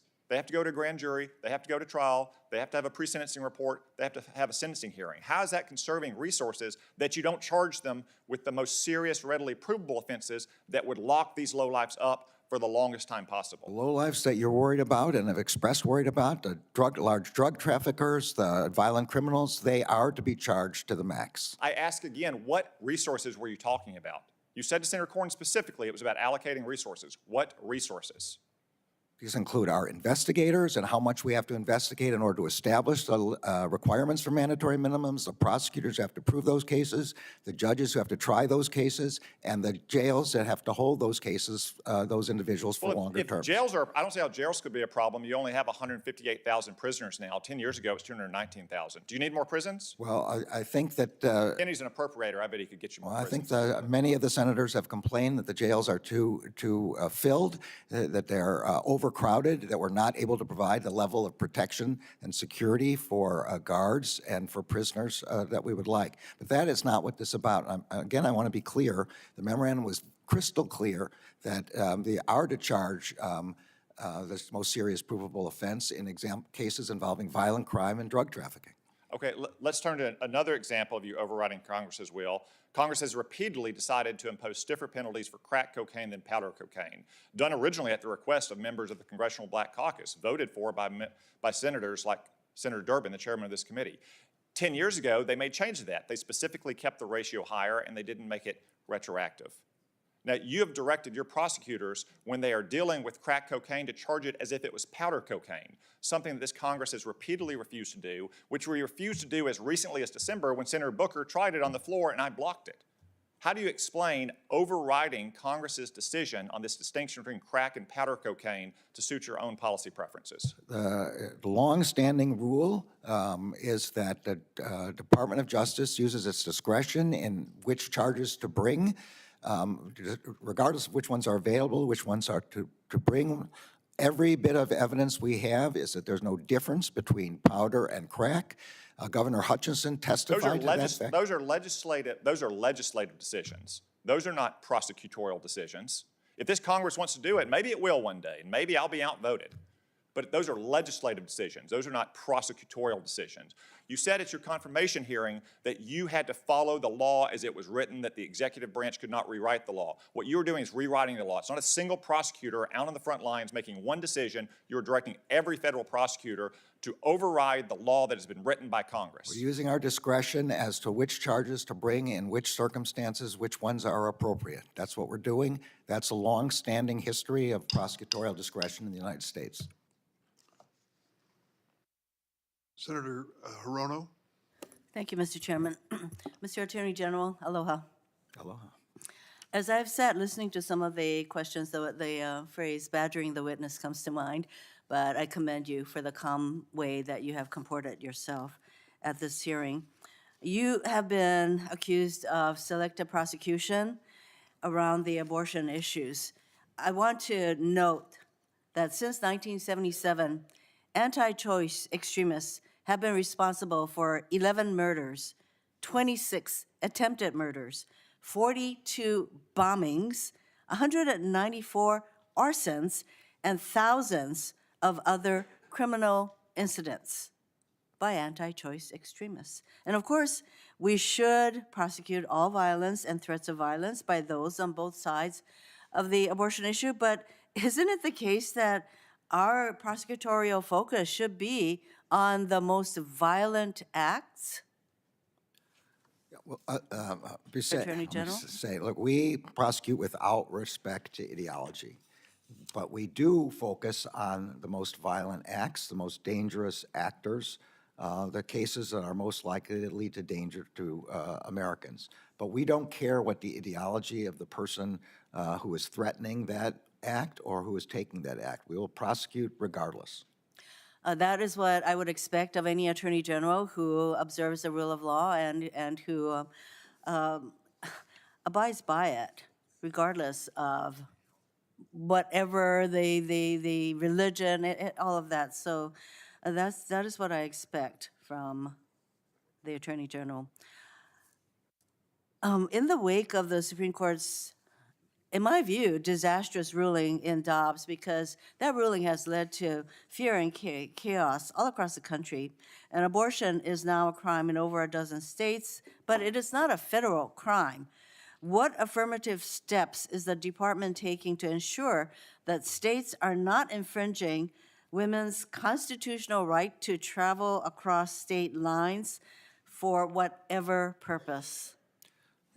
We do not see anything in the Dobbs case to suggest in any way that states can interfere with travel between states. In fact, at least one of the justices made clear that that was not within the scope of Dobbs, and so we are looking closely. I'm not familiar with any state that has tried to criminalize interstate travel. But if there were, we would make the appropriate filings. We have supported the Veterans Department and the Department of Defense in their policy decisions to support people to travel out of state to receive the necessary reproductive care. Well, Mr. Attorney General, there are people who are trying to make it ever harder for persons who get pregnant in this country to be able to access abortion services and other reproductive services. In fact, we are awaiting a decision by a federal judge in Texas whether or not he should impose a national injunction on the use of mifepristone, which is the drug that is most often used for early stage abortion. It's also a drug that is used to treat miscarriages in the early stages.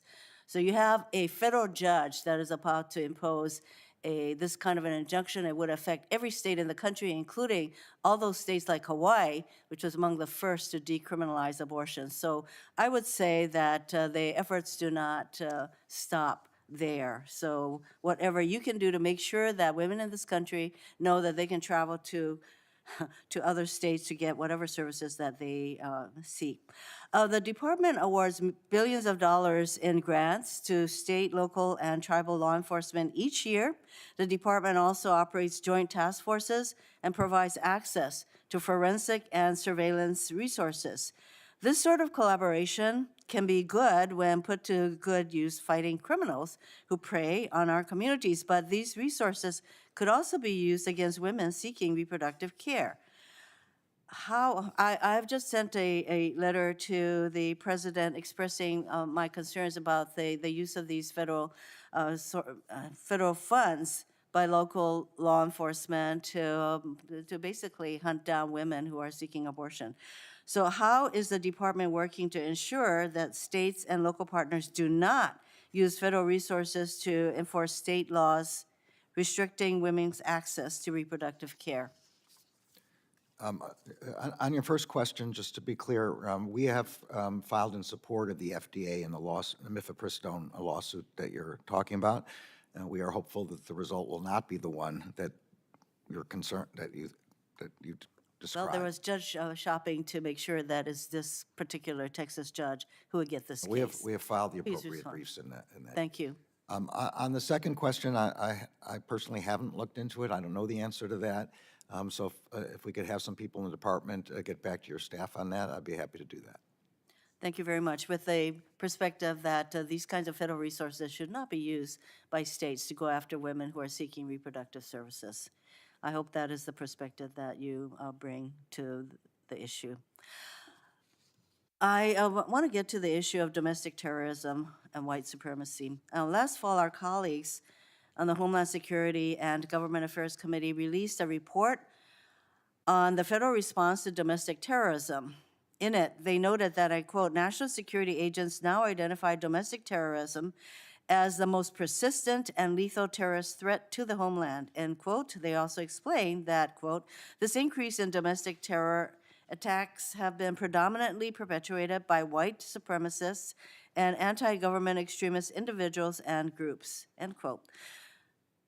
This fits with a recent Department of Homeland Security assessment that the country, quote, remains in a heightened threat environment, end quote, and that some of the potential targets include, quote, faith-based institutions, the LGBTQ community, schools, and racial and religious minorities. Do you agree that white supremacist terrorists pose a significant threat to our country, and especially to racial and religious minorities and the LGBTQ plus community?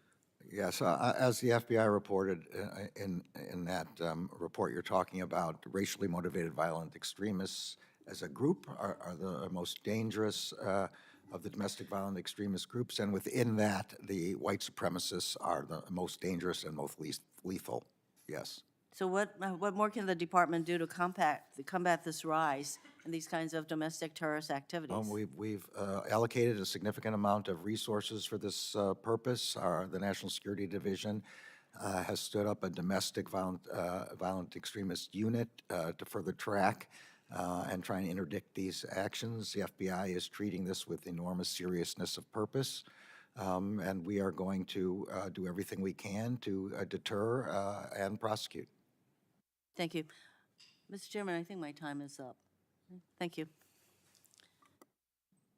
Thank you, Senator Hirono. Senator Kennedy? Thank you, Mr. Chairman. Thank you, General, for being here. Good afternoon. Thank you. I read this somewhere. I don't remember who said it, but I wrote it, but I remember it. It was once observed that a parent who stops loving their children, if a parent stops loving their children, the children will not stop loving the parent. The children will stop loving themselves. I know we can agree that we should encourage parents to be involved in their kids' lives. Absolutely. And I'm sure we can agree that we should encourage parents to make their kids do their homework. Yes, although there's sometimes some resistance to that. Right, right. And to make sure they get sleep at night so they can be ready for school. Yes. Here's what I've always been confused about.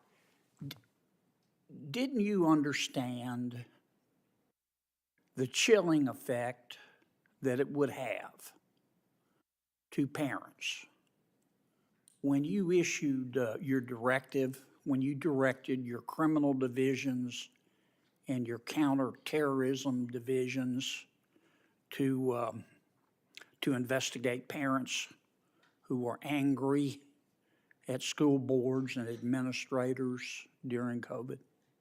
So, Senator, if you just give me a moment to put the full context, I did not do that. I did not issue any memorandum directing the investigation of parents who were concerned about their children. Quite to the contrary, the memorandum that you're talking about says at the very beginning of the memorandum that vigorous public debate is protected by the First Amendment. And the kind of concerns that you're talking about are, as expressed by parents, are of course completely protected. The memorandum was aimed at violence and threats of violence against a whole host of school personnel. It was not aimed at parents making complaints to their school board. And it came in the context of a whole series of other kinds of violent threats and violence against other public officials. Let's walk through this. Your directive to your criminal division and your counterterrorism division came in a response to a letter from the National School Boards Association, did it not? In part to the letter and in part to news reports of violence and threats of violence. And the National School Board Association said these parents ought to be investigated under the Patriot Act as potential domestic terrorists. And you'll notice, Senator, that I said nothing like that. I understand, but that's what the letter said. There was a reference to that in the letter, Right. something I disagree with. And your employees helped them write the letter, didn't they? I don't know anything to suggest that that's true. I No, think don't. it is true. Well, And the White House helped them write that letter, didn't they? I don't know. I have no knowledge about that, but certainly I don't know anything about my employees And so- helping write that letter. So you get this letter from the National School Board Association asking you to investigate parents that your employees helped write and that the White House helped write, and you issue a directive to your criminal division and to your counterintelligence or counterterrorism division to start investigating parents who are angry. What did you think was going to happen? Say again, Senator, that nothing in my memorandum says to investigate parents who are angry. Quite the opposite. It says that the First Amendment protects that kind of vigorous debate. The only thing we wanted was for an assessment to be made out in the field about whether federal assistance was needed to prevent violence and threats of violence. Well, one of your that's not the way your department implemented your directive. One of your field offices actually opened an investigation. You set up a website and a hotline to report parents. And I don't think, we didn't set up a specific hotline about this. This was a reference to the FBI's Democratic hotline. Party official contacted you. They said that some Republicans were inciting violence by expressing public displeasure with school districts' vaccine mandates. And one of your field offices opened an investigation, which is a permanent part of their record. Senator, I don't know anything about the specific thing that you're talking about. really ought to- They used to say in high school, this is going to be on your permanent record. I don't believe there is any such thing with respect to I think there this. is at the FBI, General, and you and I both know there is. There was a lady a mom in Michigan. She has a special needs kid, and the kid was doing pretty well. And she got upset with her local school board over its closures and virtual learning policies. And she went to the meeting. And she made an intemperate comment. She accused them of being a bunch of Nazis. Why would the FBI open an investigation of her?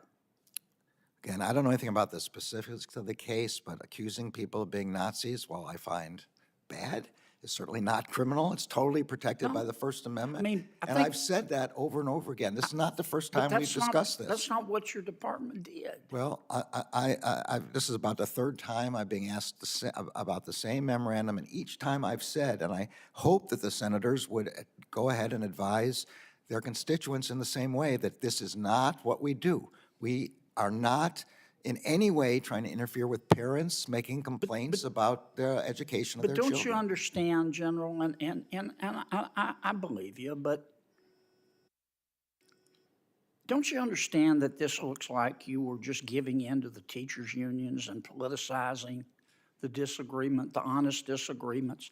I mean, we only, as a result of some of our school board policies, we only experienced the largest learning loss for our kids in modern history.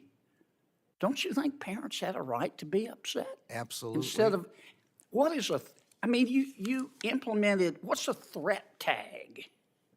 I didn't implement the threat tag. What you're talking about there is a part of internal FBI operations. Yeah, And so- you- as far you- as I You can, directed your folks, though, to open threat tags on these parents I and investigate them. yeah, I did not direct that. My understanding from testimony by the FBI is that when somebody makes a complaint and it involves, if somebody gives a tip that a school official is being threatened, then there's, in order to look at trends, they mark it as a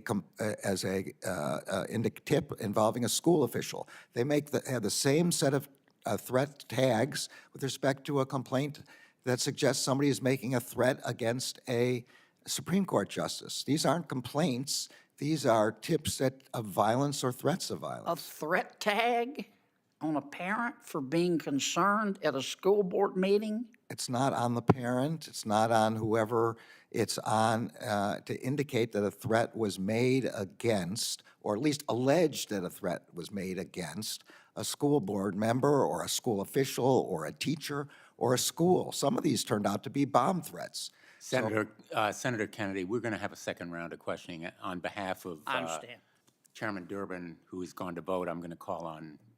You're blaming it on Durbin, huh? I understand. I apologize for I going take over. full Thank you, General. responsibility. Senator. Thank you, Senator Kennedy, for the grace. And thank you very much for being here. I just want to confirm, because I've heard some misstatements.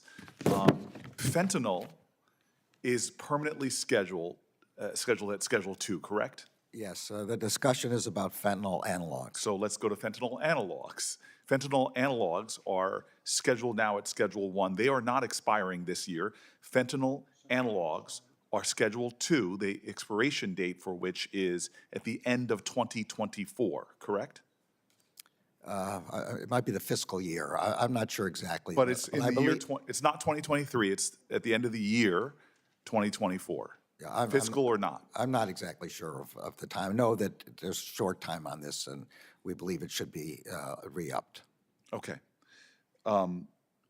I want to jump into the executive order from President Biden on policing. It took really important steps to ensure that federal law enforcement agencies are engaging the best practices to make themselves and the public safer. Some of these policies the department has adopted and is making great progress on, including limitations on chokeholds, guidelines for no-knock warrants, which is extraordinarily dangerous for police officers themselves, and a cleaner standard for the use of deadly force. Even the Trump EO, though, included the need for us to have a database that is, I guess, called an accountability database to serve as a repository for officer misconduct records within the next 8 months, which is now this past January. Trump's executive order, which was issued in June of 2020, also directed the Attorney General to create such a database to collect this information. What's the status now on that? Yeah, there's a working group run by the Deputy Attorney General to stand this up. As you can imagine, there are difficulties with respect to getting reporting and also difficulties with respect to defining what a determination has been made. But we are seized with this, and we are working full speed ahead to get this done. I'm grateful and hope we can continue to communicate on that. It's invaluable. And the EO directed you to encourage state and local agencies to contribute to the database. How's that going?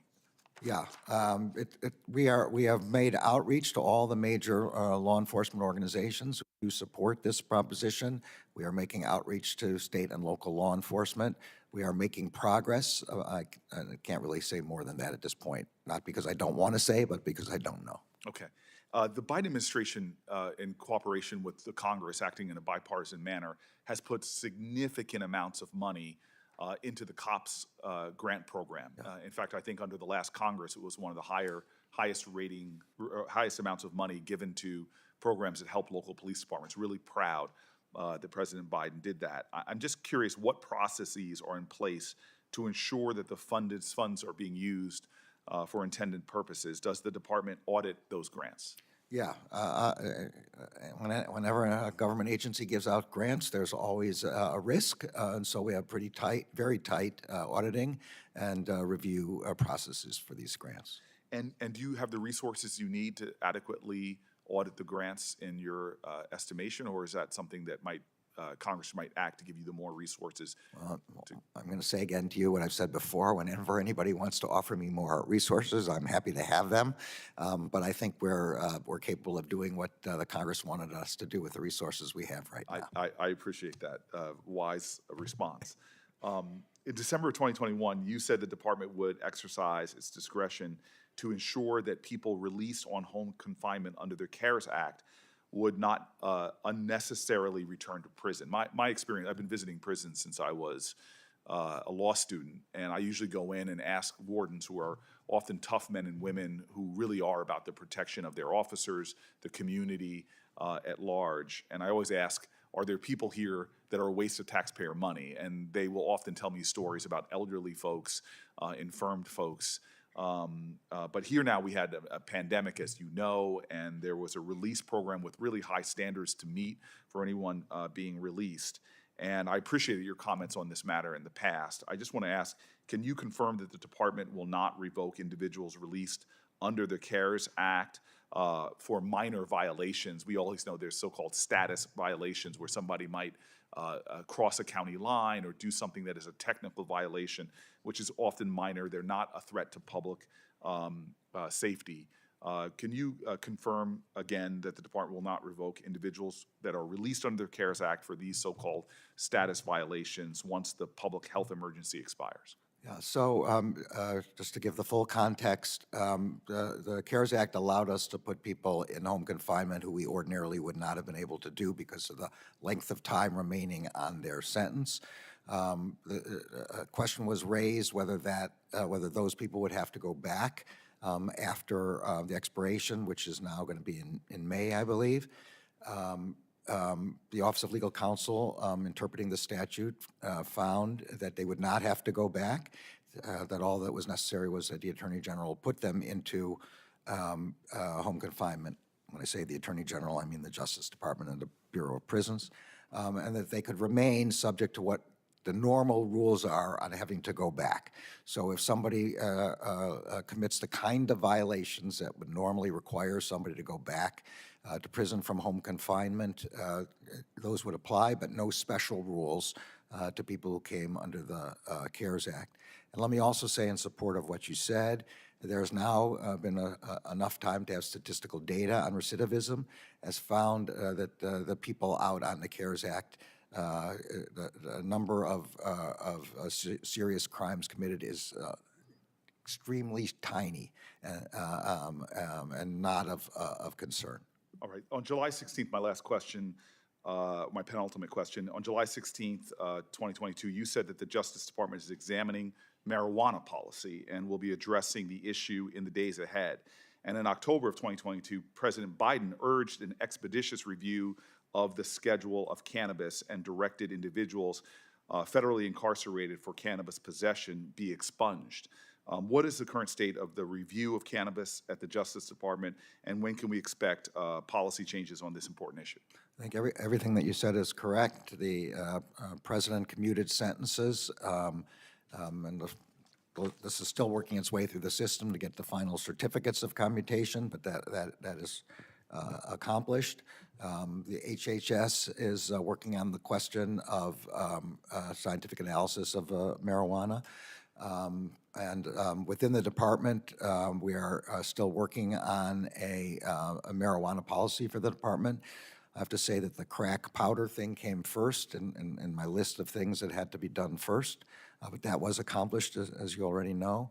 And I think that it's fair to expect what I said at my confirmation hearing with respect to marijuana policy, that it will be very close to what was done in the Cole memorandum, Deputy Attorney General Cole in the Obama administration. But we're not quite done with that yet. Well, I'm very eager to get to hear more about that, and I'm hoping that you can give that review. The complicated policies as more and more states, red and blue, are moving.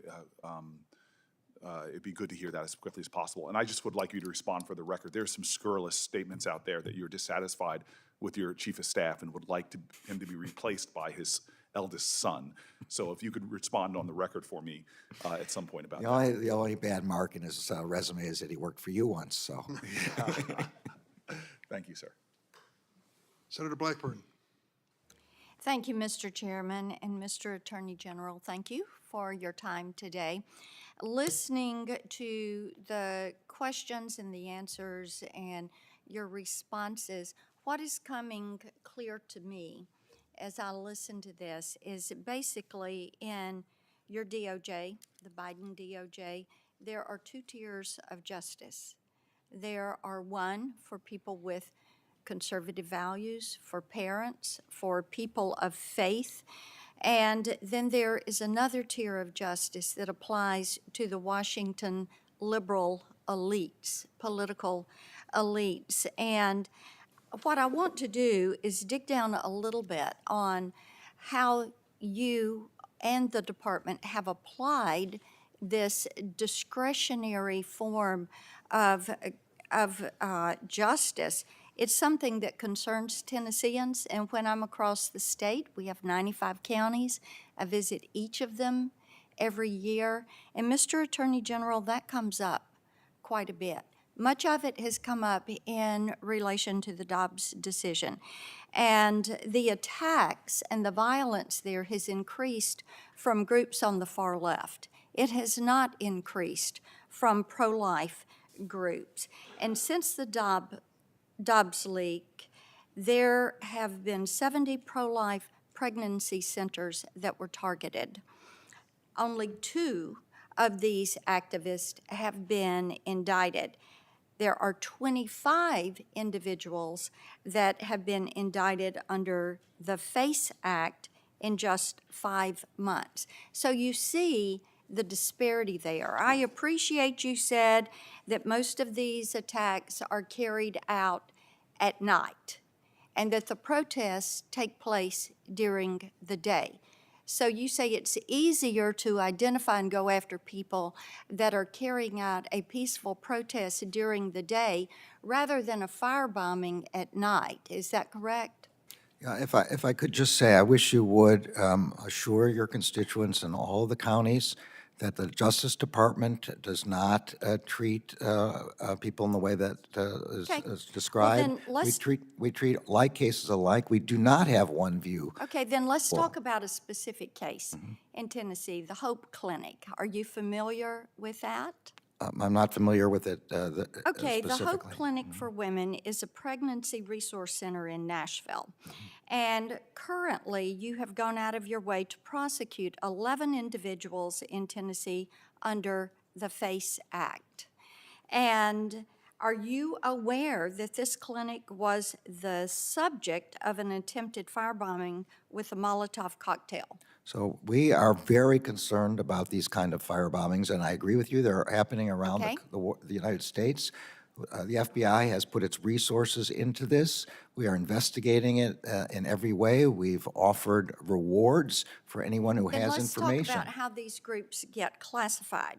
When we talked about the way parents of children were treated, and because they were concerned over what was being taught in schools, Senator Kennedy just went through that with you. You applied domestic terrorism as a term in couching that activity. Now, under federal law, which you have cited, this is how you term domestic terrorism, and I'm quoting, activities that involve acts dangerous to human life that are a violation of the criminal laws of the United States or of any state. So under that definition, would you agree that firebombing a crisis pregnancy center constitutes an act of domestic terrorism? I would say yes, but I want to again disagree with your earlier characterizations. There was no memorandum about parents complaining to their school boards, and there was. Talking about firebombing pregnancy centers I understand, now. and there was no reference in that memo to would using agree domestic that terrorism. Firebombing Where it said, yes, firebombing where domestic terrorism. it's at least domestic violent Okay, extremism. so then let's talk about the far-left group Jane's Revenge, because they claimed responsibility for that. They went so far as to spray paint their name on the wall. So do you intend to prosecute them? We intend, if we find them, to do that. There is a Oh, so you can't find them? if you have information about those groups, we Well, would be happy to. that is your job. That's right, and to we go are after. putting heavy resources into this. We have found a group Say they're a that's, domestic terrorist organization. I would say it depends on, Revenge, it depends on who the took- people. Who took credit for this, spray painted their name on the wall. We have- Let me we have- ask you a couple of questions before my time runs out. We've talked a little bit today about the targeting at the justices' homes. Have you released any type of memorandum that explicitly condemns the acts of intimidation outside of the Supreme Court justices' homes? I have directly instructed the Marshal Service to send over 70 United States Marshals to prevent acts of violence and threats of violence outside those. Memo. I don't need to do a memo because I spoke directly to the marshals about this topic. All right. Have you watched any of the footage of the protesters outside the justices' homes? Unless I caught it on the news, I haven't specifically watched it. Are you investigating any of those individuals? You said, you know, you investigate protesters because they do their activity in the light of day. And most of the firebombings and things take place at night, but I would think the FBI knows how to investigate crimes. As that I take explained, place at night. our principal responsibility here is to protect the lives of the justices. We've put United But you States. haven't watched any of that footage. The United States Marshals are on scene, watching what happens on scene. Any of those individuals that were protesting at the justices' homes were there for any reason other than to try to intimidate the justices? The Marshal's job is to protect the lives of the justices, and they will arrest people who they think are threatening the lives of the justices. That's their job. Thank you, Mr. Attorney General. I have to say, people in Tennessee talk a lot about their frustration. They want to trust the DOJ. They want to be able to trust their government. They are very concerned about what appears to be, by actions, 2 tiers of justice. And this is something that they do not see as equal treatment under the law. Thank you, Mr. Thank you, Senator Blackburn. Senator Welch. Thank you very much, Mr. Chairman, Mr. Attorney General. I appreciate the work you've been doing on election infrastructure and security. We have our town meeting in Vermont next week. We're pretty proud of that. You raise your hand and decide publicly how you're going to vote, or you can do it privately. And I just wanted to ask you about the Department of Justice. You have taken important steps to protect election workers and the right to vote, and that includes by establishing the Election Threats Task Force. Let me ask you, what steps did the department take in 2022 election to defend our democracy and the election workforce? And are there any lessons learned that can help us going forward? So we have, as you note, established an election threats task force aimed at investigating threats against state and local election workers. The FBI has been tracking those kind of threats that come in on their tip line and making those investigations. There have been a number of prosecutions and convictions regarding those threats. I'm not sure if that fully answers the question, but that's what we're doing. That's good. And, you know, there's, from here, time to time, there's threats to local election officials that might happen in one state and then it might be another. What things can you do to be helpful in responding to specific threats against election workers? Yeah, so obviously the first line of defense are the state and local law enforcement. What we bring to this is a particular both resources and legal tools that can be used to track the use of the internet to make those threats, emails to make those threats, text messages, telephone calls to make those threats. And that's a lot of what we do, is to help the state and locals identify the source of those threats, and then to go out and knock on doors and investigate, whether violence was actually contemplated. And you have the resources that you believe you need in order to make certain that our elections are safe and sound? I think we have the resources that we need to develop, to investigate these threats to the people who are really the foundation of our democracy, volunteers who are, running our elections. That's the way we do things in the United States. Of course, state and local elected officials are also being threatened, but so also are the volunteers who are election judges, put the ballots in the boxes, et cetera. Right. Thank you. The other area I wanted to talk to you about was, broadly speaking, antitrust, but specifically how it's impacting our healthcare system. My view is that one of the big challenges we have with affordable and accessible healthcare is the cost. And there's a number of factors that are driving up the cost, and I think that includes some anti-competitive activities. For example, hospital consolidation is a big issue. You go to the hospital, you get one of those bills, you just can't believe it. If you get out healthy, when you get the bill, you're going to be sick. And consolidation of physician practice groups. Big tech and private equity companies bought up all of these human resource companies when we had the need for these visiting nurses, and just exploded the rates, and it pulverized the budgets of our small hospitals in rural America. And just last month, the Wall Street Journal reported that CVS would purchase primary care provider Oak Street Health, broadening CVS's market domination as a parent entity of a pharmacy benefit manager. Now, I know you can't speak specifically about any particular case, but there's a consolidation trend and market power trend that I think is escalating these prices to the detriment of the taxpayer, to employers who are working hard to provide employer-sponsored health care, and obviously to individuals. In the past year, the DOJ has taken steps to update its antitrust guidance and has heard from patients and providers and advocates about how to bolster antitrust enforcement. I want to just give you an opportunity to tell us your view on this and the role you see the antitrust division of the Department of Justice making certain that we have competitive pricing, or trying to get some semblance of competitive pricing.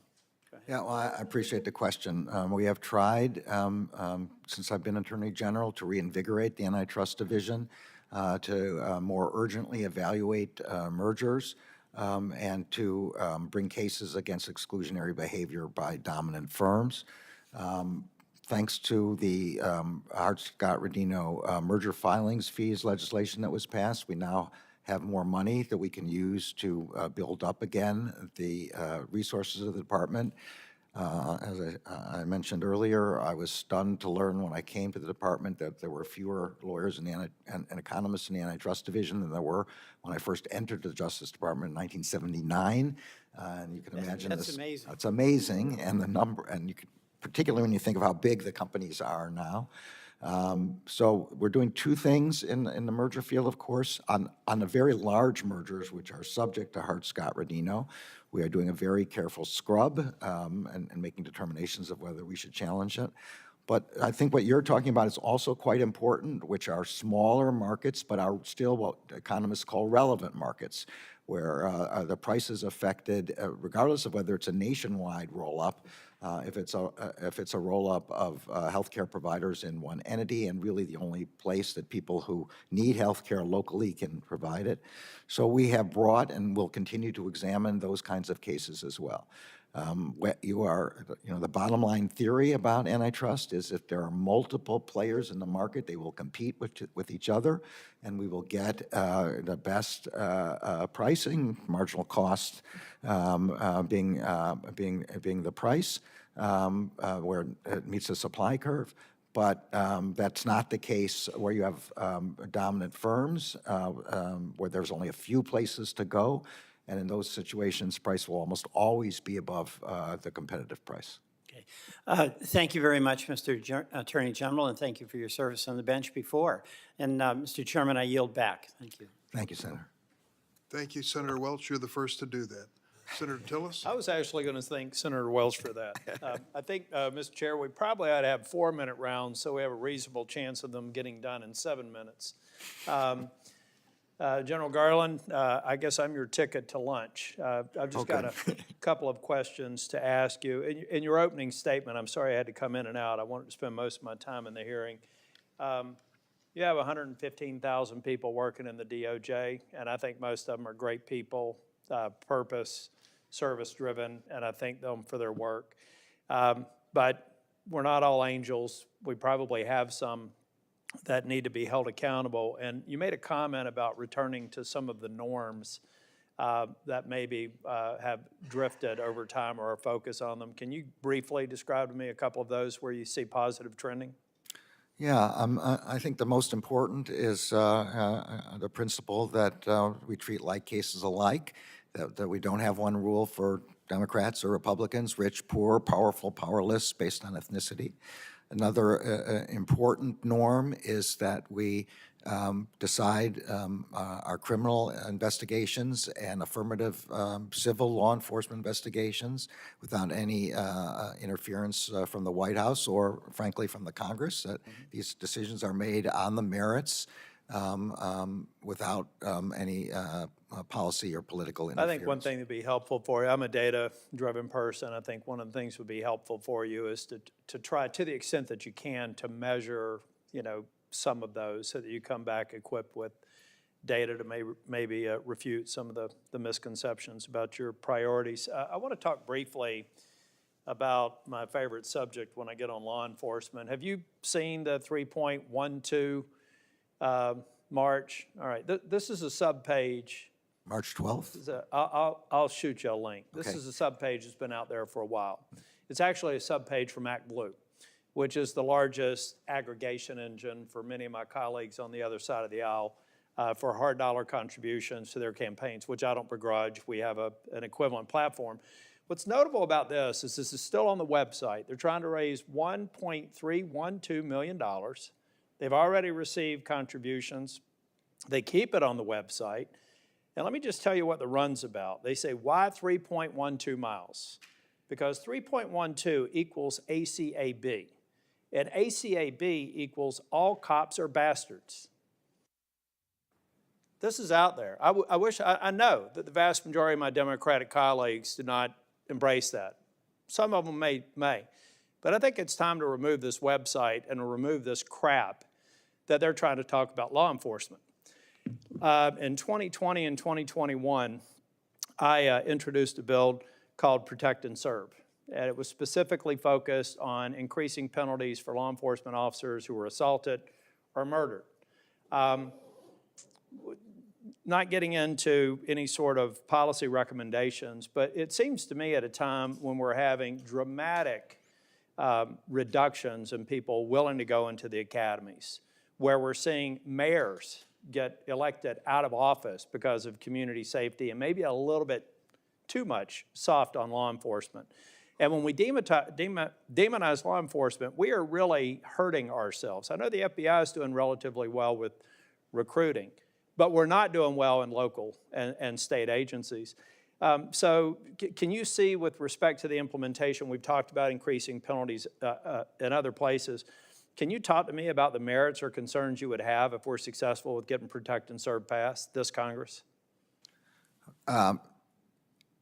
Every day, I meet with our own law enforcement agencies. Multiple times a year, I meet with national leaders of state and local law enforcement, police chiefs, sheriffs, and multiple times during the year, I travel all around the country to our U.S. Attorney's offices where I meet with the state and local law enforcement agencies. They are the ones who are on the front lines every day. They're getting killed. And I should have added, I've been to many memorials. I've been to all the memorials that happen every year. I've stood and sat at the bedside of federal law enforcement agents who've been shot. I've been to a memorial for a federal law enforcement agent who was killed. I'm well aware of the risks that they run to protect us. We are extremely supportive of law enforcement. Yeah, what I'd like to do, I'm sorry to interrupt you, it's not my style, but what I'd like to do is really get some feedback. We are going to file the bill again. We do have interest from the Democratic side. I'm always interested in policy that makes it easier to implement. So we would like to get a commitment to take a look at this and give us advice on things that could improve it or potential unintended consequences. I don't see any, but I would like to get that commitment. Absolutely, we will be happy to do that. I do want to say I agree with your problems about recruitment and retention. That's why we gave out $100 million under the COPS grant just for that purpose, and we're going to do another $200 million this coming year. Now, I want to talk a little bit about, I'm going to submit some questions for the record on various topics and look forward to your response. But in my remaining time, I want to talk about the implementation of the Bipartisan Safer Communities Act, or what I think your department, and I like the term, calls BISCA. I had a discussion with ATF earlier this week, and it has been described as a once-in-a-generation bill. That bill went from the initial meeting that I attended to the time that we were voting on the Senate floor in 30 days. That required a lot of hands-on involvement by the Senate members on both sides of the aisle that brought that about. What's very important to me, unless we want another generation to pass before we're able to make reasonable progress, is the implementation of this bill. I'm curious, I'm not going to get into specifics because I think I'd rather do it justice by just submitting them to questions for the record. I want to know about states that have applied for and been provided the extreme risk protection orders. It was very clear that we wanted minimal standards for due process. We don't want to reward states, and incidentally, they're red states and blue states that I don't think have adequate due process protections for the person who may be denied their Second Amendment rights. So we want to go through the grant streams, the approvals that have occurred at that time, and whether or not it satisfies the letter or the spirit and the congressional record that I'm very familiar with. It was last June that we got it done. I also want to compliment NICS with their implementation of the enhanced background checks. We need to make sure that they're following, again, the letter and the spirit of the law with respect to the length of time and having a proceed presumption if we don't have meaningful information in the first 3 days, and then the final proceed order in the next 10 days. Trudy and the folks out at NICS have done a great job, and we found some really good outcomes from that we need to share better with the public. The last thing I want to leave you, I'm over time, I can't believe it, Mr. Chair. Last thing I want to leave you with is I would like to get a a breakdown of the 17 cases under the straw purchases and trafficking language in the bill. And I'm particularly interested, I heard at least one alluded to gang organization that it was brought up on. We need to see that that bill, I think, is going to age well. It's why I supported it, why I'd be willing to pursue other ones, as long as I can go back to the people that I worked with to vote for the bill and say that the spirit and the contours of that legislation has been implemented faithfully. Thank you. I'll be happy to do that. I'll have our staff talk directly with yours to be sure we're answering exactly the questions you're asking. Thank you. Thanks, Senator Tillis. We're going to take a 10-minute recess, and if there is to be a second round, and that depends on the presence of members when we return, and they will be recognized in the order that they appear here. I know Senator Cornyn has got an early bird rule, but let's take a 10-minute recess and come back.